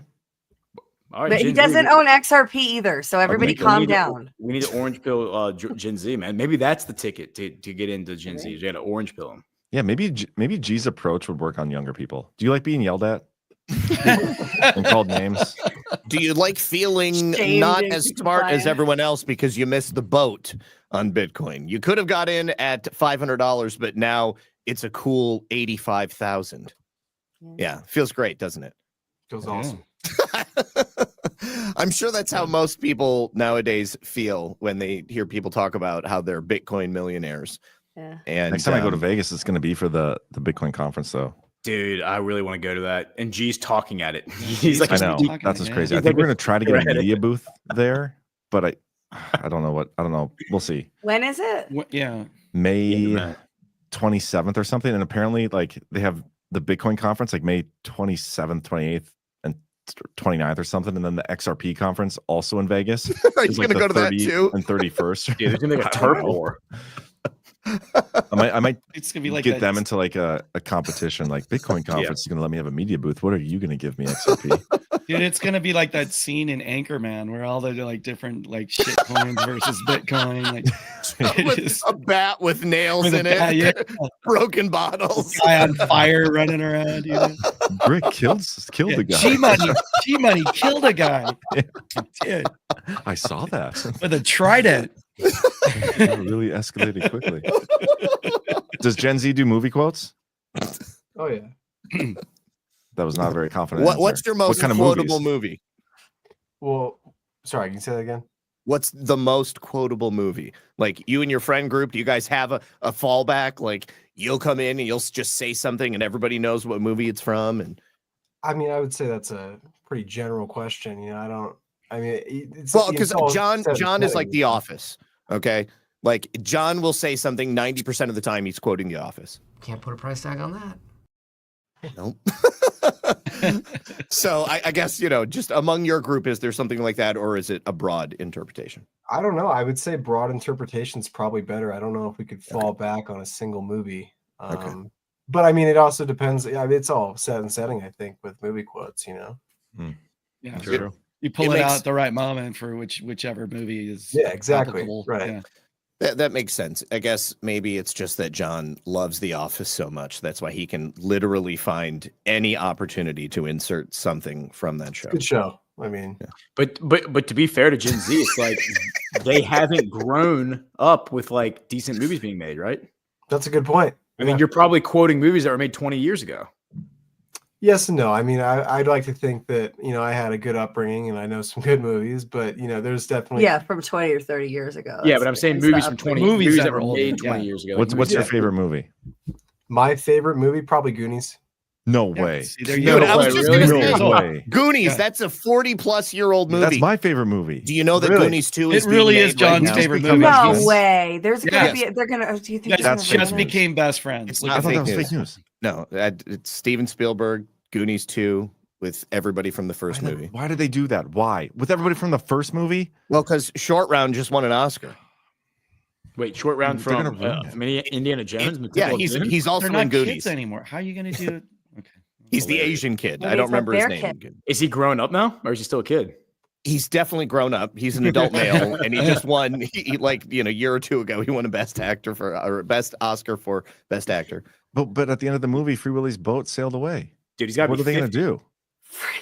Free Willy? You mean One-Eyed Willy? Sloth and Chunk living in an apartment in like Southie or something. The boat sailed away, and then a whale jumped over it. Yeah. Man, It's crazy. They're gonna ruin it, but I'm gonna watch it. I'm probably gonna love Totally it. gonna watch it. That's exactly why they're making it. That's crazy. I can't believe I found a fellow Goonie. Oh, dude, that's the best of all time. You Stand by you Me told is him to pretty say good that. too. Stand by Me is a good. It's close. Stand by second. Me is a good movie. Yeah. Hey, you're an old soul, Caleb. I don't See, even those know are like what actually the- movies came out that would be like the Goonies of your. I have no idea You because they're all can't stupid. even like. You can't even. Yeah. Step Brothers, maybe. Step Brothers is awesome. Yeah, Yep. but it's different. That's different It's kind completely of different. Yeah. Yep. Damn. Has there been like a real good comedy like that in the last 5-10 years? Like, dude, I mean, old school. Like, think about old school. old school. Think about the Brothers, jokes they those made in movies are old school. so They would good. never make that movie now, ever. What was the movies that American Pie? Yeah. Or was that what they're called? American Pie was Yeah. good. Those movies kind I of mean, movies. they would make that movie because that was like softcore porn, basically, with like Yeah. with like with a bunch of It's dick like jokes. just Yeah, like Porky's, right? Yeah, it's Yeah, like yeah. Yeah. the Animal House kind of, Fast Yeah. Times. Fast Don't Times make is them a like they great used movie. to. I don't Crazy. know. It doesn't seem. Do they make those kind of movies anymore? I mean, I haven't seen. I haven't No, I seen a don't movie in think so. at least 5-6 years. So I don't. And that doesn't. I bet people in your Yeah. generation, Caleb, don't watch like the Goonies and Stand by Me and stuff. Yeah, I mean, it's definitely not common. I've had a few, like a handful of people that I could talk about that kind of stuff with. I think that when the Gen Z that we're talking about has Gen X parents, the odds go up that they've Yeah. seen Goonies. For sure. yeah. Yeah, For sure. I was watching those movies on HBO when I was a kid, and Yeah. but I was also watching like my mom's favorite movies, which were like Alfred Hitchcock, like Rear Window or Yeah. North by Northwest, The Man Me Who Knew too. Too Much, that kind of stuff. Hmm. Psycho. Oh, The Sandlot was good. Somebody said that in the chat. Like so. Blazing Saddles. Have you ever seen? Yes. Blazing Saddles? Oh, God. Talk about a movie they would never make now. Oh God. Yeah, but the world So would heal great. if they would. If they It remade absolutely Blazing would. Saddles, the world would heal. It would be so good for the soul of humanity if they just re-released Blazing Saddles in theaters. Maybe Lisa- we should make the next Blazing Saddles. Yeah, we should. It's all Lisa- cyclical, man. Badland Saddles. People Lisa- are dying for this kind of stuff. They're dying for just real, like authentic humor. And Blazing Politically Saddles was incorrect humor. hilarious. Yeah. I don't think that it would be even possible. Like it would have to be totally self-financed, and I don't know if we have the acting chops to do that movie justice. Gonna but need a we shit could ton of try. dimes, Zach. Yeah. I bet we could. I bet God. we could act. Oh, I think we could do it. We could try it. I We're mean, I'm shameless. saying some of us could. Acting's all confidence. We could at least write it and direct it, right? I mean, we could find people to be in it, but Well, like, Brock can write it for us. We don't have to do any of the writing. that's true. That's true. Yeah. Oh dear. Can you imagine like the first motion picture written by Grok 4.0? I'm sure. I'm sure it's already It's up like, all right, there. Grok, you have to use the word retard at least 100 times in this movie. No, what's funny? I feel like the topic I debated, if you want to put that in quotes, the most this weekend was like me thinking AI is the worst and everybody thinking like AI is the best. I got into that debate and conversation a lot while we were at GART. You're saying GART attendees were telling you that AI was the best? Yeah, like people using it all the time, and I'm like, this is why you don't, because it's like just pushing regime narrative. Although I did use it to write part of my, reverending, but yeah, I don't trust it. So you just, basically got married by destroyed my AI. memory of it. Just destroyed my memory of it. No, Here I I was just thinking, I had to give me like the outline because like I didn't know the proper steps, and so it like gave me examples, and then I filled all the lovey-dovey stuff was straight from my heart, Zach. okay. It's like an auto pen. Are you even married? Well, I didn't have the right license, so technically not that's by me. But so funny. yeah, that was a I good had job. several people, John, when I told them like my friend John's marrying his friend Zach, and they're in Vegas, and they're like, he's dressing like an Elvis, right? I'm like, nah, he missed that one. It's a thing. Like you got to get married by an Elvis if you get married in Vegas, but I mean, kind of missed out on that. You don't. When we went have axe to. throwing, which if folks missed it, the Alphas Make Sandwiches episode on Monday is just 17 minutes long. It's Alpha making a sandwich, and then it's us throwing axes. But right next to the axe throwing place was a fake weddings, $49. Get married by Elvis. Yeah, And it's like, but it's like fake weddings is what it said.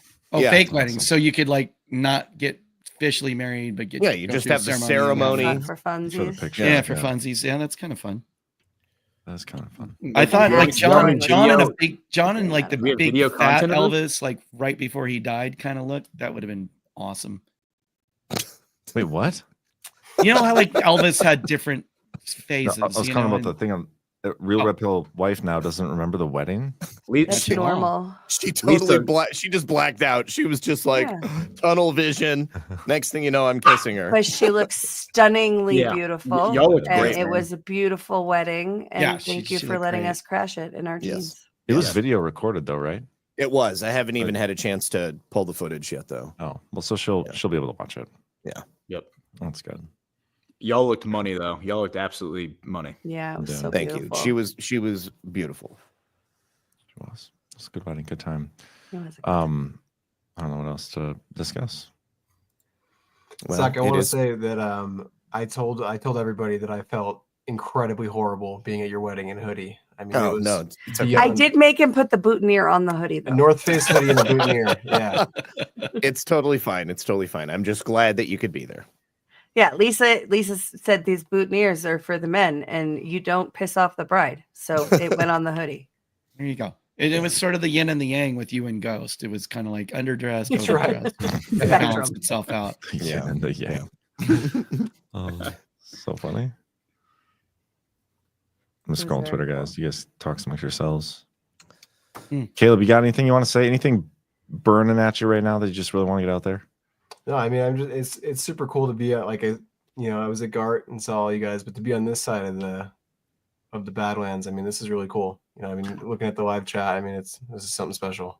I am curious. So before you came to Gart, like, did you watch our content? What was your awareness level of Badlands prior to Gart? I would say pretty low. I mean, like here and there, I would, watch Mom's show and that kind of stuff. But definitely not as involved as I should have been. And like now, I mean, I watched the Baseless Conspiracies episode where it was just a Gart recap.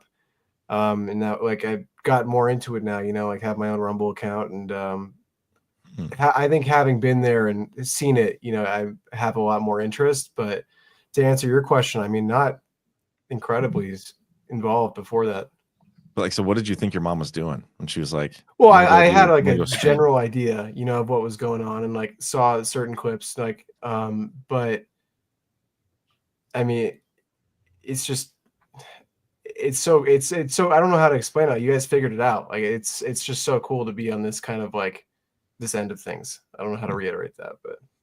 My daughter has never seen my show. I mean, maybe on my channel she's watched it, but she's never watched any of the Badlands stuff. Why? I mean, because she's not like a fan. She's not a fan of this stuff.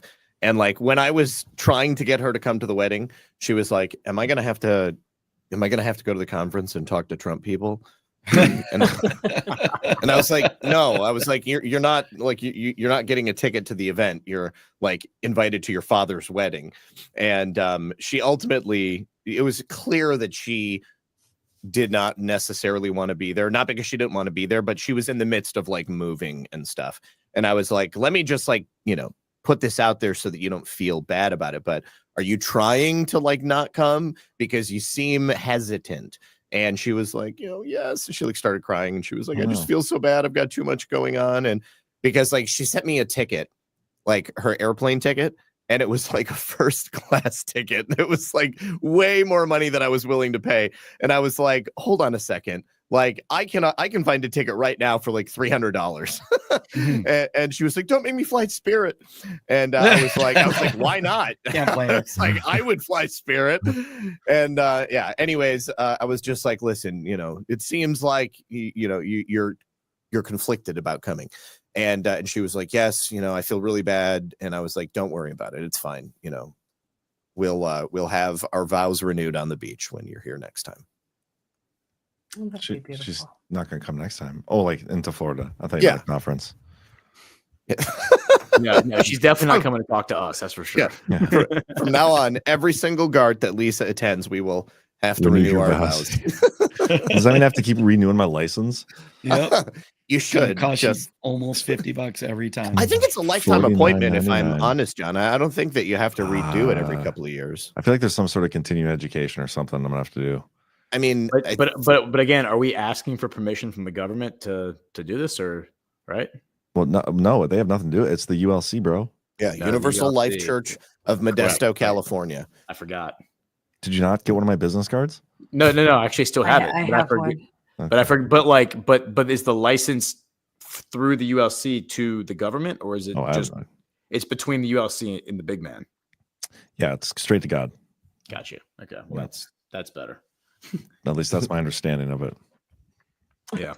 Well, so Caleb, like pretty much the concept that I think we need to develop is we need to figure out how to just absolutely ridicule and make fun of all of these absolute retards who populate Washington, D.C. and make it appealing to Gen Z, right?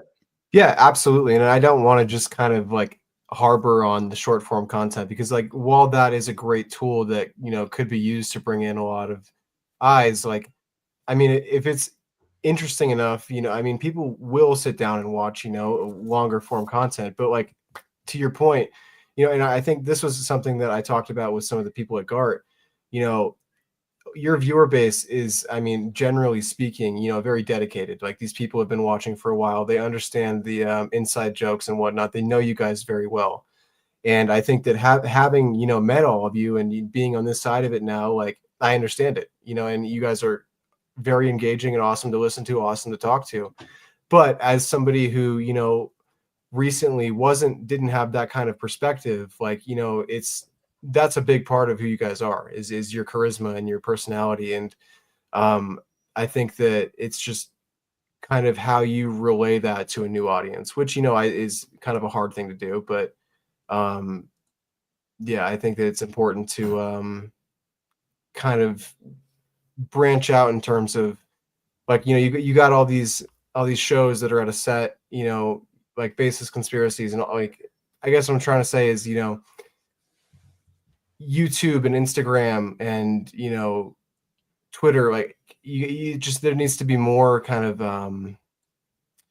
more platforms, I suppose. Yeah, we're trying. You got to hook. It sounds like to me that you're saying you will engage with long form content, but you really have to be sold that it's worth your time. Absolutely. Yeah. Yeah. So you hook them with the humor, you hook them with the, you know, calling these people retards, and then you get them in the door, and then you go on the autistic rant. Absolutely. We just got to figure out a way to get them into our basement. Like, I mean, earlier. this is why the Candy, short ice cream. I mean, I propose like, yeah, an unmarked van in a parking lot. This is why the short form content is so important, because we can grab somebody's attention with one thing and then, you know, hook them for like, you know, 90 seconds. And then at the end say, you know, click the link below to learn the whole story. Yes. And then it diverts them over to the other platform. I mean, the problem, Caleb, is that we get kicked off of the mainstream platforms. Yeah. And I'm surprised that we're still on Instagram. They were the first platform to ban me back in 2019. Yeah, And I'm surprised too. Every account I've created there has been banned except this one. Yeah. And we're like at a point where we're eligible to be monetized, which I'm sure it'd just be peanuts, but I'm afraid to even like fill it out, because they're going to be like, oh, it's you again. Let's get you out of here. So somebody in the chat said something that I really think we ought to pursue. And it's something that I've considered before, but it's perhaps a little unsavory. But now that you're a minister, John, we can officially start a church and get tax-free status. And this is quite honestly what they use in like Hollywood and stuff to I know that's why I'm saying it's unsavory. Definitely who we want to model ourselves after. Yes, Yeah, exactly. But somebody mentioned it in the chat about making Badlands into a tax-free organization because you're a minister. Is that what it's called? I think Bay Theater Dave had a better suggestion. He said John should maybe just wear a beanie, and that would get us views. Yeah, it would definitely make you way edgier. You'd be super edgy if you put a beanie on and then Dude, never took it off. you're just missing the beanie. That's it. Otherwise, speaking of the beanie, this is off topic, but did you guys see the clip that was going around today of USS Liberty being brought up on Tim Pool's show? And he like shit his pants. He shut that shit right down. Oh, dude, he like freaked out. That was also Tucker also had a conversation with what's his name? Cuomo. Well, not Cuomo about the Liberty. It was this other guy that used to be on maybe is it Reagan? No, it's not Reagan. I don't know his name, but he's on YouTube and he's now suddenly discovering all of these things that were previously verboten, and you can talk about them on YouTube because he's at a certain level. Here's the video. Dude, I'm concerned with having American aircraft carriers over there. Like what I keep being told about the USS Liberty. That's something with the Israeli government. No, you should. No. Wait. You should be careful about that. Allegedly, the Israeli Air Force jet fighter aircraft. I mean, they did end up paying out the American government. So I'm concerned, like false flag operation, like a missile comes out of Gaza and hits one of our aircraft carriers, but it was actually an Israeli missile. Well, I don't want.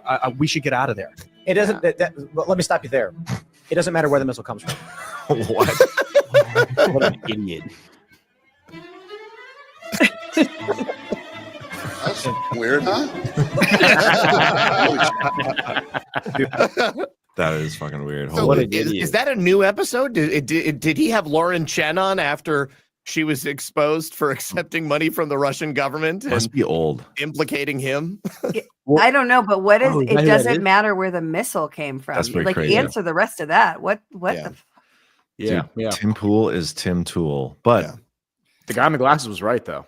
Yeah, guys, I gotta tell you guys a story about Rumble. So Rumble's doing this new show schedule thing where they're like having shows raid other shows on Rumble, and they'd reach out and they're like, "Hey, so we're looking to fill like a late show time slot to be the last raid of the night or whatever." And I was just wondering if you have any shows that start at 9. And I was like, no, I don't. But I mean, we have a show that's on at 9. So like you could just raid Badlands Media Channel, whatever show is on. And then after that show ends, they'll raid it to the next Badlands channel, whatever.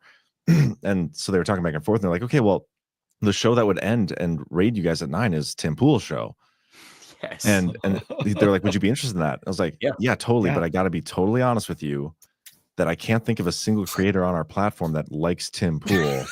And I'm not going to like tell any of those people that they can't be rude to his audience or like say bad things about Tim Pool, because that's going to happen. Like if Tim Pool rated us right now, I'd be like, why the fuck is that douchebag rating us right now? You know? Yeah.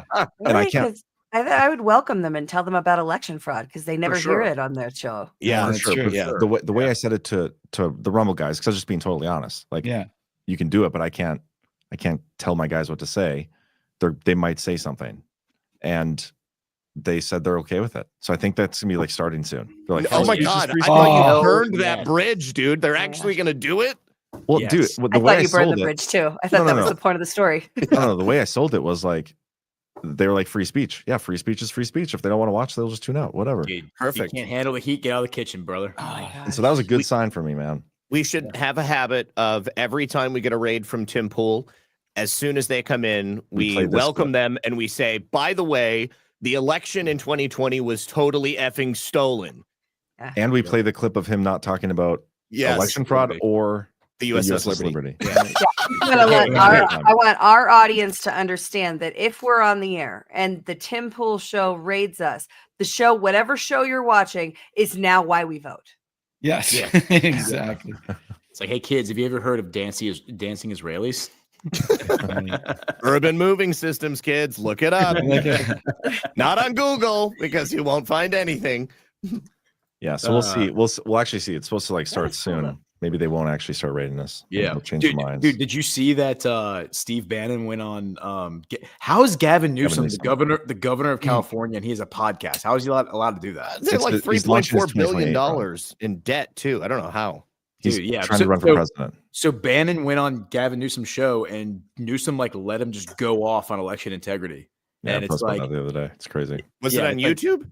Yeah. It's like, dude, Wow. fucking Charlie Kirk, bro. Like, you wouldn't let Bannon talk about it on your show, but Gavin Newsom let him talk about it. Yeah. That's crazy, bro. Gavin The- Newsom, who beat the a recall lefties- election on a stolen election system. Oh, the lefties here are losing their mind over Newsom's podcast, having Bannon on at all, and Charlie Kirk. He was like, these people they don't know what to think. He's Who's trying to asking- move. I mean, it's obvious he's trying to move to the center and kind of redefine himself. And he thinks he's going to get elected on his pearly whites and all that. No. But I'm cool. but, I'm cool. I hey, didn't think man. that. I'm cool if he's gonna let Bannon come on his show and talk Absolutely. about it. I'm like, yeah. I mean, Do it. Bay Theater Dave says he's cooperating. Maybe maybe, but That's cool. man, even Well, if he's just a buffoon, like I'll take it. He definitely needs the federal money over here, and Trump basically told him you're not getting that without same-day voting and all that, voter ID, and so we'll see what happens here. It's interesting. Also, Michelle Obama started a podcast and nobody watches it. Nobody watch it. Yeah. And she Did did you it guys with see her the brother. comments? No, have not seen the comments. Were they epic? Are they not moderating them? I think they turned them off, but on the very first episode, there was somebody grabbed like Were there just like scrolling video of the eggplant comments. emojis and stuff, or what? I mean, I thought it was interesting that she did it with her brother that nobody knows about except when they find a meme of her and her brother together and people say that they're the same person. Or lesbian Maybe couple. that's why. Yeah. She did I mean, I think that she did it so that people would stop saying that and she could be like, look, I actually do have a brother. It's not me. Is it this video? Just Yeah, two I dudes do. Yeah, chopping that's it. Hey, Mike. Just two No, down. she had Obama. She had Barack on her first episode. No, her brother. brother. Shout out to Big Mike. Mike. Just two dudes chopping it up. So wholesome. Love to see it. When two black men are talking, I sit down and listen. What's up, dudes? Perfect Oh my podcast God. to show your pregnancy pictures for the world. There's AI now. The funniest thing here is the folks they pay to be around them will be like, oh, this is a real winner. Just two bros having a chat. Folks just want to listen to folks talk about being folks amongst folks. A real quote. Joan Rivers was Joan right. Rivers is right. Oh my God. That's right. This is so good. How's it? Time for Shout out to rebranding. Joan Rivers. Craig and Mike. Thank you Time for for sharing. rebranding already. First, a new title. How's it hanging? So the thing about her not being her brother, there's probably some truth to that because the whole Candace Owens French president becoming Brigitte thing, which if you haven't watched it, watch it. It's delightful. The whole premise of that is that she's actually her brother. Yeah. But I think that Candace Owens makes a really good case that Emmanuel Macron is married to his father, who is now a woman. So disgusting. I've seen a fair number of segments from it. I didn't have time to sit down and watch the whole thing. I watched the whole thing. But I have like gone into it on my own after seeing those clips. I have it like in my queue to watch. What's really damning, Ash, I don't know if you heard this, but the French government offered Candace Owens a monthly stipend of like an upfront payment of like $1 million and then like $300,000 a month for the rest of her life if she just never talked about this. Something insane. Like, which makes tons of sense for a fake story. Yes, exactly. Right. You know, I mean, like in the kind France, of money she has to turn that down too. Like, holy fuck. Yeah, exactly. Well, you know, I mean, or maybe it's ethics. I don't know, John, but no, I'm glad you went there it. first. Maybe a little both. She has no ethics. No. So if we start talking about it, will they make us that same offer? No, They will just they won't. assassinate us. No. Well, in France, you know, I mean, they just like sued the hell out of any of the journalists that were looking into it. They, you know, basically just shut them down and destroyed their lives. And they attempted to do something similar to Candace Owens, like, you know, some strongly worded letters. But of course, Candace was like, you know, this has no jurisdiction here in the United States where I have the First Amendment and I can say whatever I want.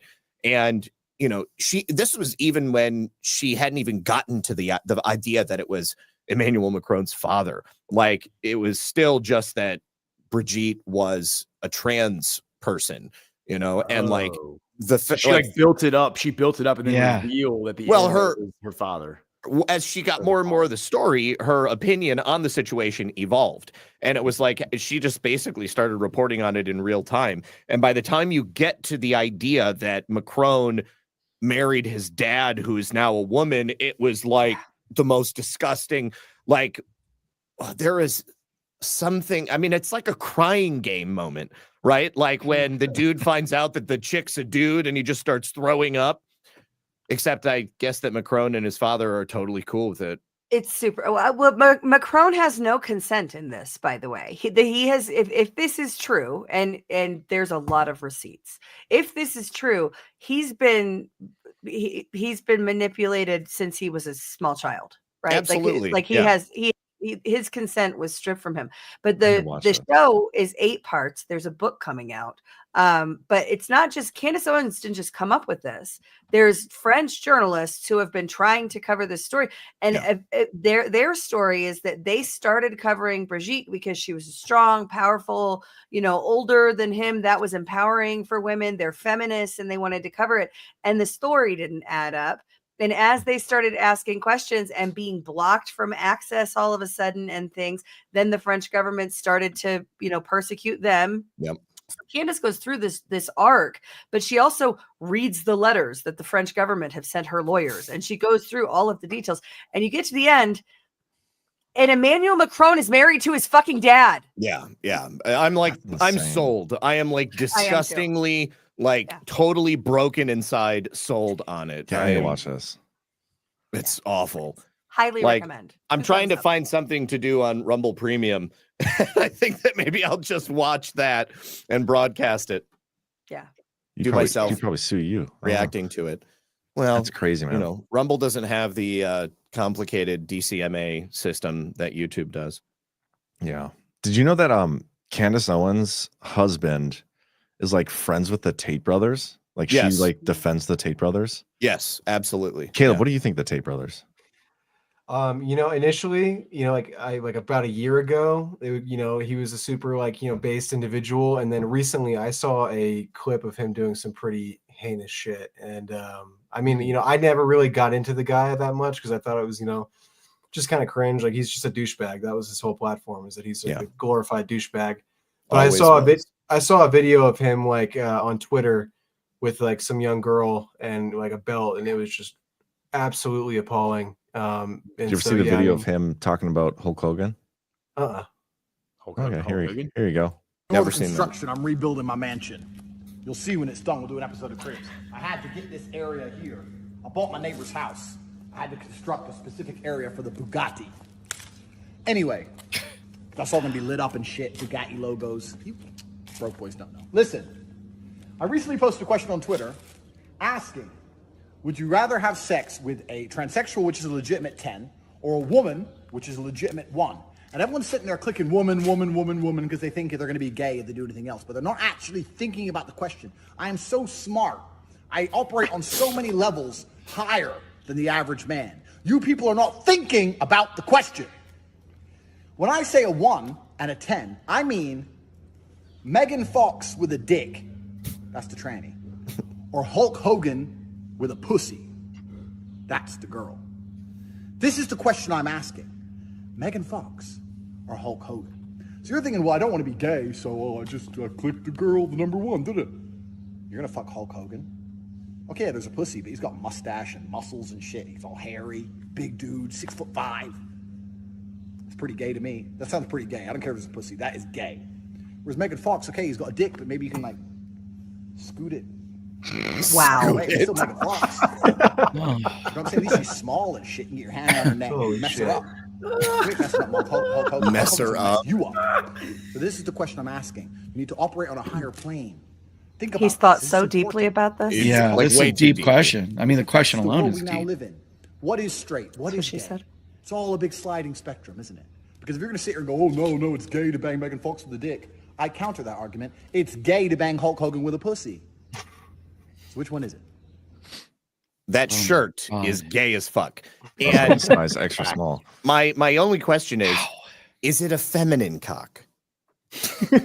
What is a feminine cock? Dude, first rule of the internet. There's no such First rule of thing. the That's internet. my point. Okay, it's a dude. Yeah. First rule of the internet, man. Internet is forever, brother. But yeah, so that's it's just so weird to me, like the Candace Owens connection. But there was a lot, like a weird op at the beginning of Trump's administration. What's her name? What's the other Haba? Alina Haba? Yeah, she went on Benny Johnson's show and was like complimenting Tate because Tate was on with her at the same time. And then they came here, they got like extradited in a sense, or not extradited, but allowed to come to the United States. Now the Florida thing going on. It's just weird. But yeah, Candace Owens is friends with him. Yeah. Oh, yeah. I'm still convinced that like whole Tate extradition thing is about the Romanian government. And by the way, I'm hoping I'm going to get on this press conference. Oh, yeah. It's gonna be, I really hope that I'm waiting for Matt to text me back, but fingers crossed, there's gonna be like a live stream Zoom press conference with Kaylin Georgescu, the presidential candidate who's been arrested. Oh wow! And potentially, maybe I might get on there and I might be able to ask him a question. That's incredible. Good for you. Cool, man. I got another video for you, Caleb. I want to know what you can I think give of some this one. context to the Andrew Tate thing, just very briefly? Sure. Yeah. Okay. So, they have like a strong presence, the Romanian mob in that country. They run gambling parlors, and Andrew Tate opened up a gambling parlor, and he basically got strong-armed by the Romanian mob. And I think that, he had already become very successful and, had a ton of money because he was grifting off of, impressionable young men who thought that Andrew Tate was going to give them the secret to getting laid and getting rich and all of that stuff, when he was really just sucking up $49.99 a month and putting them all in a Discord together to talk about how their lives weren't working out. And so I'm fairly certain that there was, some illegal activity. And on top of that, he definitely was pimping out underage girls and putting them in like cam parlors and stuff like that.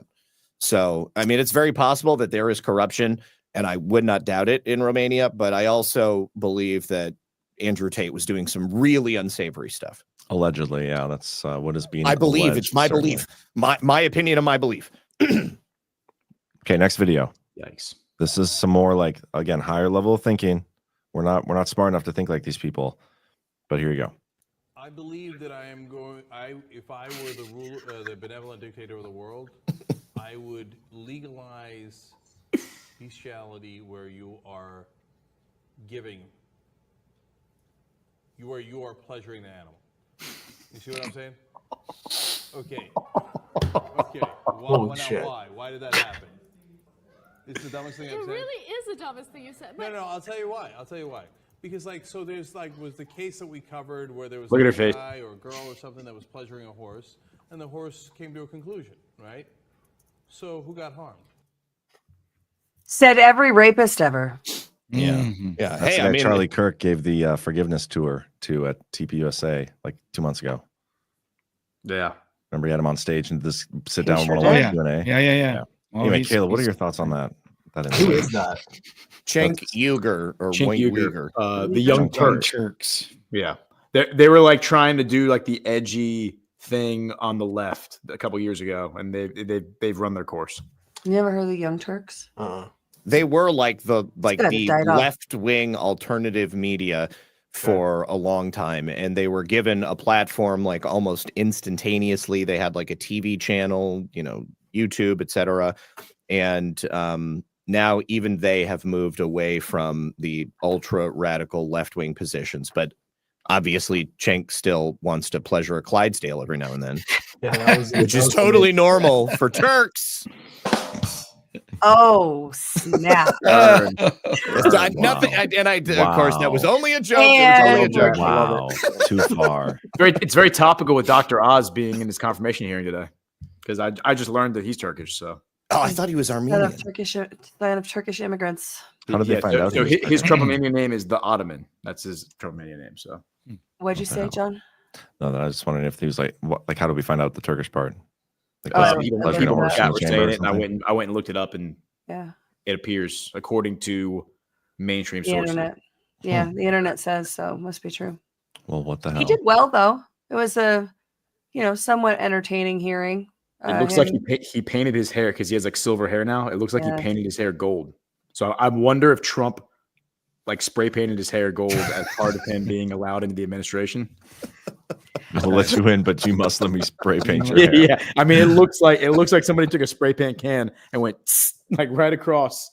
Aside from the ghost sleeping on a My Pillow meme or overlay for the live stream, my second favorite thing that we have now for the hearings on Badlands Live 9 to 5, if you haven't checked it out, is the Pocahontas overlay for whenever Elizabeth Warren is speaking, because it's like the cartoon Disney Pocahontas making like a really nasty looking up. So it's like Pocahontas looking at Nice. Elizabeth Warren. It's delightful. Oh, that's funny. amazing. I was like waiting for her to come Good back stuff. around just so I could use the overlay. I put up the George Floyd meme of me when Dick Durbin was virtue signaling about George Floyd, and everyone in the chat thought John had taken over the stream. I haven't been on one of those streams yet, but someday. Guys, we have a lot of It's fun.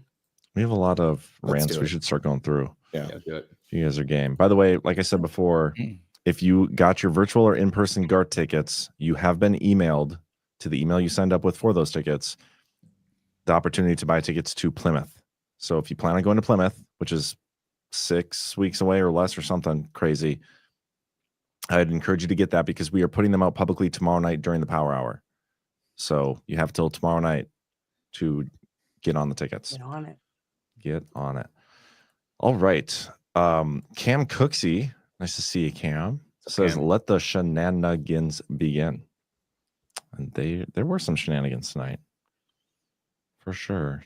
12 Indie Boy Ty says, J-Trit wears women's clothes, but I have to get mine at the Baby Gap. By the way, I got the merch tickets. Can't wait for the kids' clothes. Nice. Good one, Ty. That was a good one. Love seeing those guys. Melindy Ghost, nice launch of your new show today. Appreciate that, Melindy. The brandless, nameless show. Yeah, it's so I actually ended up. I didn't go with Badlands Rundown. I went with Geopolitics with Ghost, and basically came up with that as I was talking to Jessica, and she was like, "What should I put?" I was like, "Just put." I think maybe she even came up with it, but that might just stick with that. It's pretty simple to the point. I don't know. We'll see. Yeah, I like it. ZBM, guys, is Sweden buying California? And is more of Canada's provinces want to join the U.S.? Because that wouldn't be good. Love you guys. Is that like rumored or something? I haven't heard that. Fucking So I'm gonna be foreigners, man. Swedish. Try it. Try and buy California. You think Trump is going to let anybody buy California? Yeah, not going to happen. Not going to happen. Yeah. They can try though. Let's fight. Let's fight the Swedes. Cam Cooksey says APL looks like Beetlejuice had a daughter and she ran for Congress. I still can't believe she stole your meme. That is just incredible. Like Very zero overt. attribution. It was just so shameless. And she doesn't follow me, so No, she it's knows got to exactly be some of the shit I was Well, talking. Bobert responded to you, and then she stole the meme. So she probably saw it because Bobert maybe responded they're to fighting you. over you. And so, like, dude, I'm telling you, man, she's flirting, and Anna, just come on the show and hang out with us. You know, I think we don't bite. I'm pretty sure Bobert responded after the meme was stolen. Okay, so because she here, let me do this. Let's test. So Anna posted at 9:42, and Lauren Boebert replied first. Yes. Yeah. No. Yeah. You posted at 8:30. Lauren Boebert responds at 8:52. You're in a different time zone, bro. Oh. So you're. Oh, okay. you're- So this. Okay, I get it. Yeah. So Anna Polina Luna stole it at 8:30 p.m. my time. Lauren Boebert commented at 8:50. Well, Lauren, that's very based of you to go to the OG and dab him up like Yes. that. We do appreciate that. So you're So- welcome on the program whenever you want. We're gonna Doesn't need to mean know. you're a good congresswoman, but well done on the tweet. You'll have to Wanna go make to a a movie series of sometime. memes I'm of free. Lauren Boebert dunking on Anna Polina Luna. So they don't. So neither one of them follows you, but they follow each other following you. Dude, I'm telling you, man, this is some mean girl stuff, and I'm here for it. They're both cordially invited to the show. Let's just duke it out.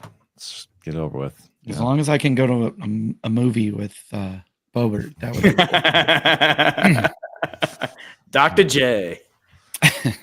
Cam Cooksey again says, with the Dark Knight Joker's mouth. Oh, we kind of Beetlejuice.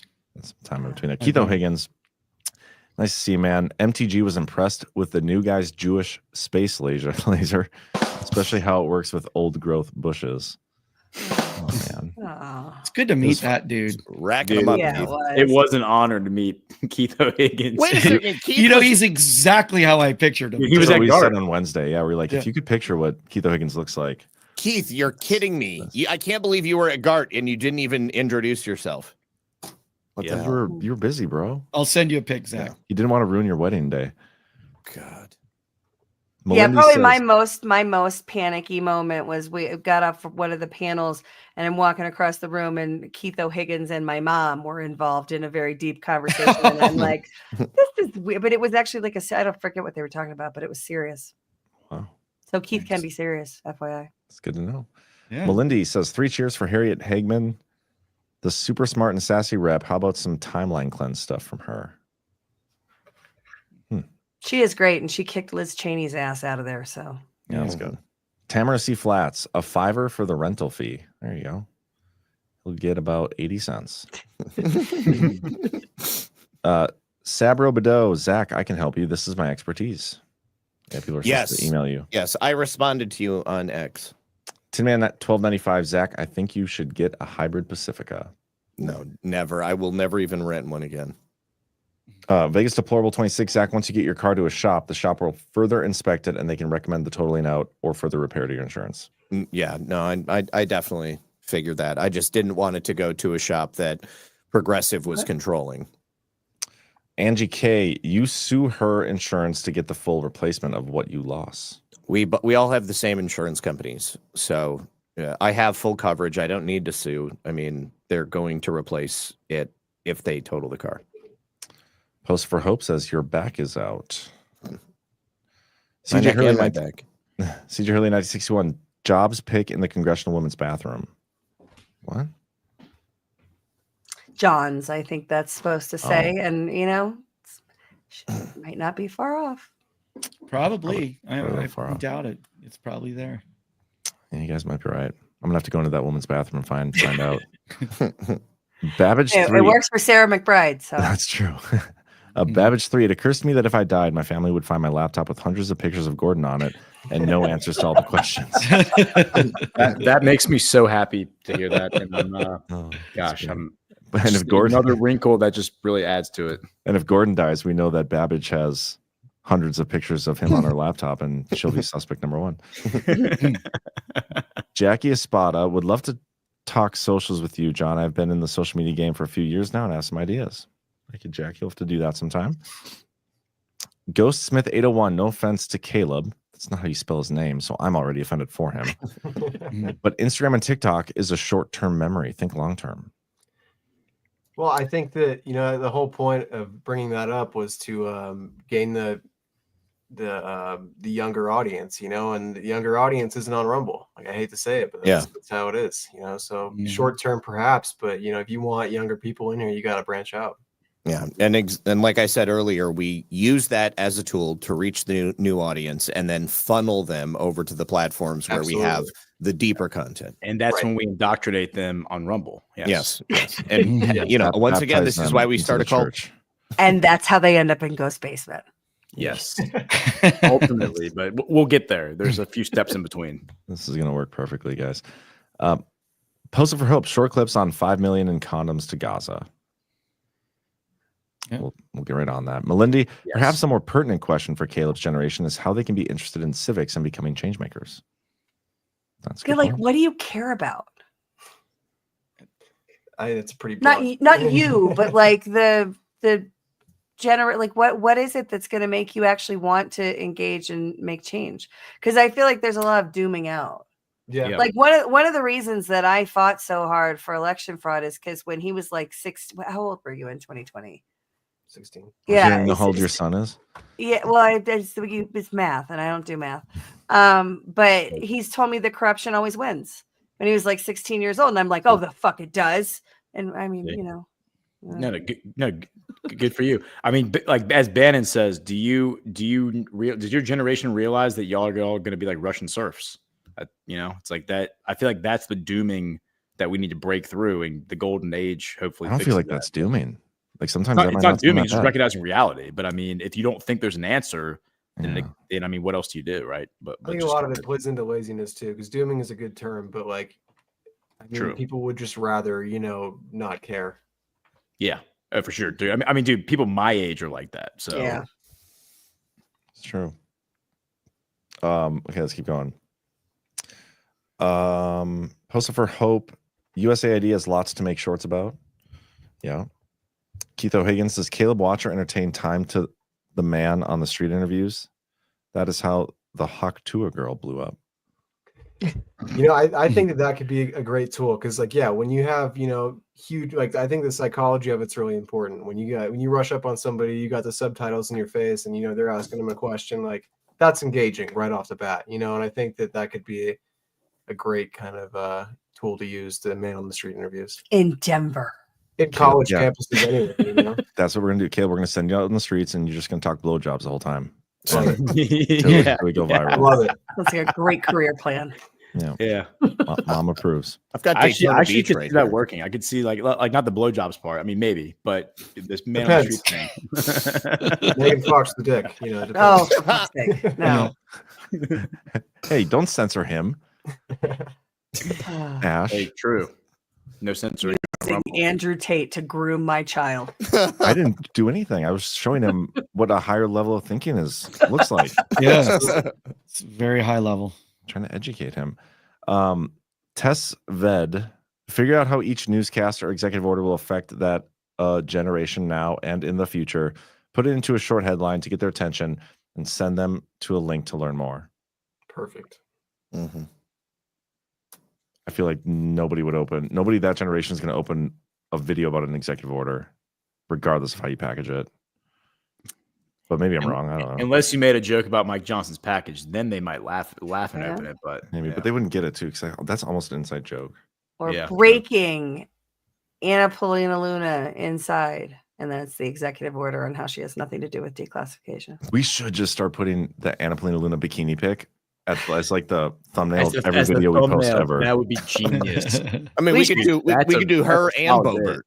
Yeah, they both got bikini pics. Yeah, Does MTG I feel like have one? as a woman, I should like dispute this idea and say it's a bad idea, but I think it's a great idea. And Do you have a Subaru, Ash? no. Okay, I'm just kidding. kidding. But if we did it for a short period, if we did it for a period of time, we could measure whether or not it makes a difference. That's true. Okay, well, we need to think about this. All right, so somebody take notes. Somebody write this down. Anna Paulina Luna bikini pic as thumbnail on every Badlands video. I don't think we need to write that down. I feel like I can already remember that. committed to Yeah, it's already seared into my brain. So Jay's on it. He won't let us forget. Yeah. B1 Car says, "Someone please put Gordon on the white couch with the big black guys." Yes. Somebody said that on my channel earlier too. I said I was going to do it. I already did it. I just didn't send it anywhere, but I'll send it to you, Gordon. Oh my god! Why don't you show it? No, send it to me right now, and I'll put it on the screen. No, because it's I can't. It's dirty. I mean, it's. Yeah, I'll send it to you. People too, Jay. I'll send it to you later. That's the line. They're people too, Jay. No. I mean, no. It's we won the Civil War. It's the guy from the COVID memes. Oh, dude, that guy. Yeah. Oh, dude, that guy. That's why I can't send it. Caleb. But I have it. COVID, did you and your buddies send each other pictures where like you didn't know what it was that you're opening, but then you clicked the I know link exactly what you're talking about. And it's the dude. It was the naked black dude. Yes. Yeah. Okay. So if y'all were laughing at that, then we 100% can reach that demographic with the right memes. It's like that's all we need. I feel like that's timeless, Gordon. Like Lisa's brother still sends me those things. Yeah, I'm pretty sure that guy died. Oh, I still get them all the time. He did die. Rest in peace. Rest in peace. There's like a lack of like blood a to 10 the or brain. 15 minute documentary about him on YouTube you can find. No way. His backstory Of course it's pretty there is. amazing. I mean, they interview his family, like his friends, because that's like the thought in your mind after you get 100 of these memes. You're going, this guy is somebody. Like somebody must know who he is. It's Can you really imagine? fascinating, actually. Like the documentary, like, so what was life like for him growing up? Yeah. With that thing between. Oh his no, legs? they talk to his sisters and so it's crazy. Oh, I mean, he is in the pantheon of memes of memetics for sure. it's terrible. Anyway, let's continue on. Texas Jules, to be fair, they knew we were drunk and giggly when they asked us to watch the pre-screening. That was the clown car evening that will live in Gart infamy. Tattoo teacher and I were delightful. I bet they were, and that is your fault, Ash. You knew they were drunk. They were delightful until the lights went down and we were screening the film with the filmmaker. And then it was, what's that? Oh, that's funny over there. You know what we could do is you know what you should do, Brad? You know what you should do? Shut the fuck up. I want to watch the movie. Yeah, that's how that went. But they were delightful. They're always delightful. Doesn't sound too delightful right now. Keith Higgins, that lady for Ghost Slumber was Max Love and Glory in the Rumble chat. Yeah. Oh, was it? Awesome, Max. Well, we had a good time. So. Oh, that's great. Yeah. Thank you for being such a good sport. Sunstone 815, John, maybe your ad specialties place can make you some of those rubber bracelets with the Badlands Media TV web on it. Also, you all should have bus cards to hand out to newbies to gain more followers. Does your generation wear the Live Strong bracelet still? Is that still a thing? Like, if you know what I'm talking about? The what bracelets? Yeah, I feel like that's a no. Do you know who Lance Armstrong is? Lance Armstrong was totally discredited. That's why nobody knows who this is. That's how I'm saying the Live Strong bracelets, like you know what I mean? Those little rubber bracelets. He was a really famous bicyclist with one I know what you're test. talking about. I mean, no, probably not. Okay. But now he's more famous for doping and faking all of his wins, basically. Doesn't sound very famous at all of that generation. Unclear whether or not the testicle thing was even real. We don't know. What was the second part? Were you going to ask about business cards? Yeah. Would you accept business cards from strangers or bus cards? I'm not sure what they meant here, but it's either bus cards or business cards. I think that means business cards. Yeah. Like if somebody gave you a business card, that was a total no. Are you gonna go home and examine the business card and see what they were trying to show you? I guess. I mean, why not? I don't know. I don't think you're going to do that. I think you're going to lose the business card, or because back business cards, you get the business card and then you would put the person in your Rolodex, right? And now you have tap contact phones now. cards. Yeah, now you just tap I was phones. going to say now they have like a tap kind of business card thing. Yeah. That generation does not use Rolodexes anymore. No, I know, but business cards harken back to the day of with the Rolodex. rest of them. I think they call you a boomer if you hand him a business card, right? Yeah, you're right. Okay, we'll think of something. Denise Antu, I question whether this is really Ash's son. He looks an awfully lot like her, but he's way too quiet to be your son. JK, very handsome young man. We have Stop a new hitting on Caleb, Denise. We have a new conspiracy. Scream for freedom. Here's a thought. Trump got hit by the boom mic, right? Do you think this could be a throwback to Biden's fakeness? I'm not sure what the purpose would be, but it's an interesting thought. Yeah, I've heard that floating around. Like they're just trying to prove that he wasn't using the green screen. Yeah. Well, we did play that on Why We Vote this evening. The Joe Biden walking through the boom mic. Yeah, that was crazy. Yeah. Yeah. Denise Antu again. John, did you get an invite from Chris to join the new platform on Rumble starting on Monday the 17th? I wonder if that's like the thing they're talking about.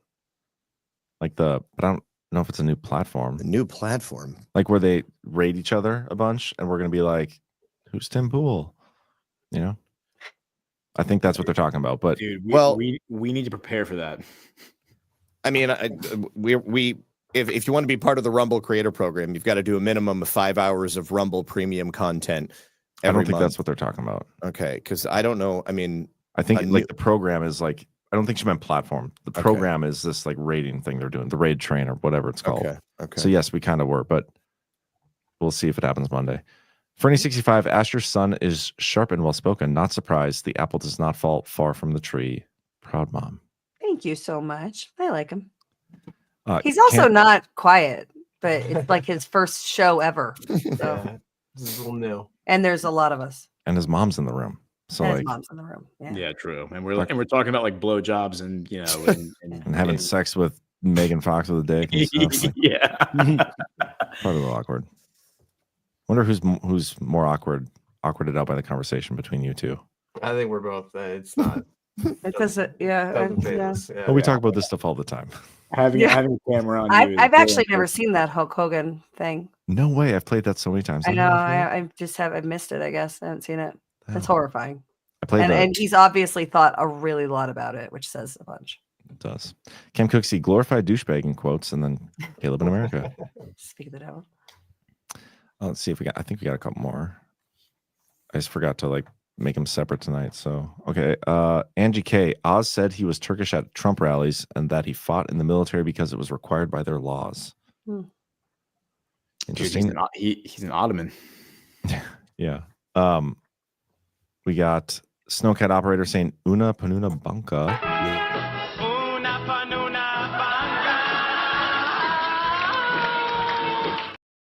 I did find the video.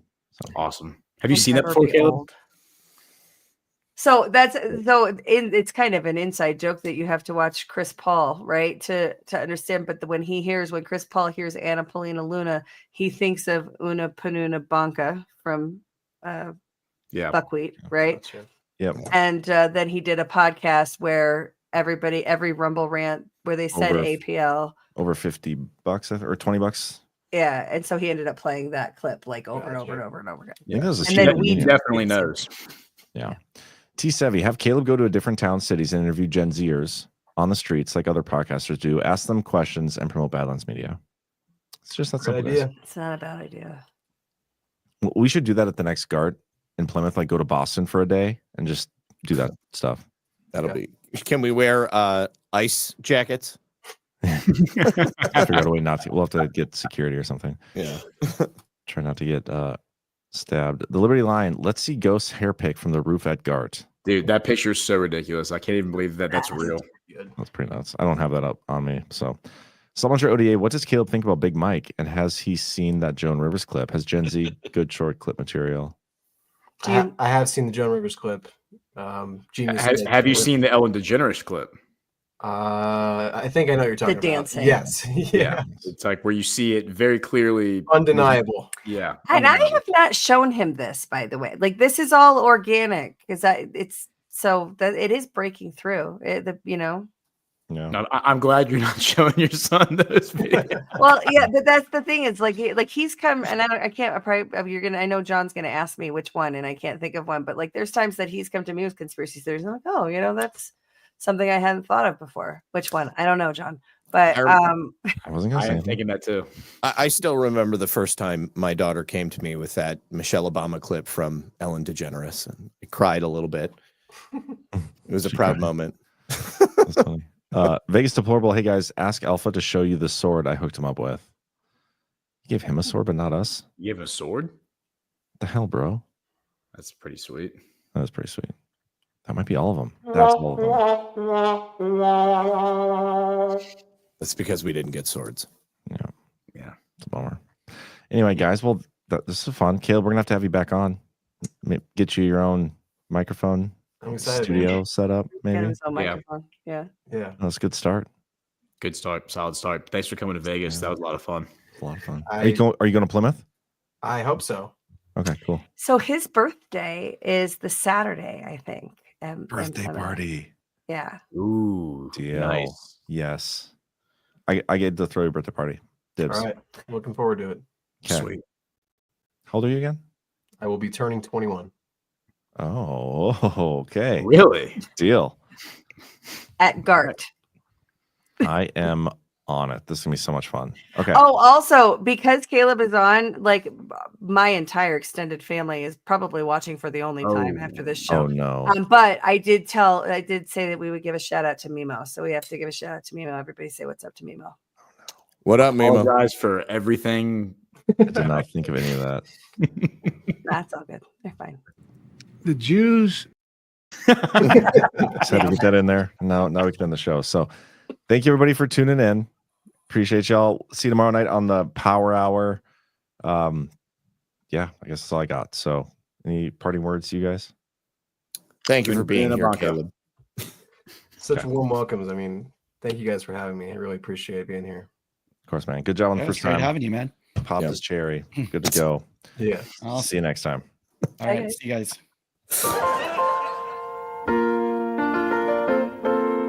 Making your way in the world today takes everything you've got. Taking a break from all your worries sure would help a lot. Wouldn't you like to get away? Sometimes you want to go where everybody knows your name, and they're always glad you came. You want to be where you can see our troubles are all the same. You want to be where everybody knows your name. You want to go where people know people are all the same. You want to go where everybody knows your name.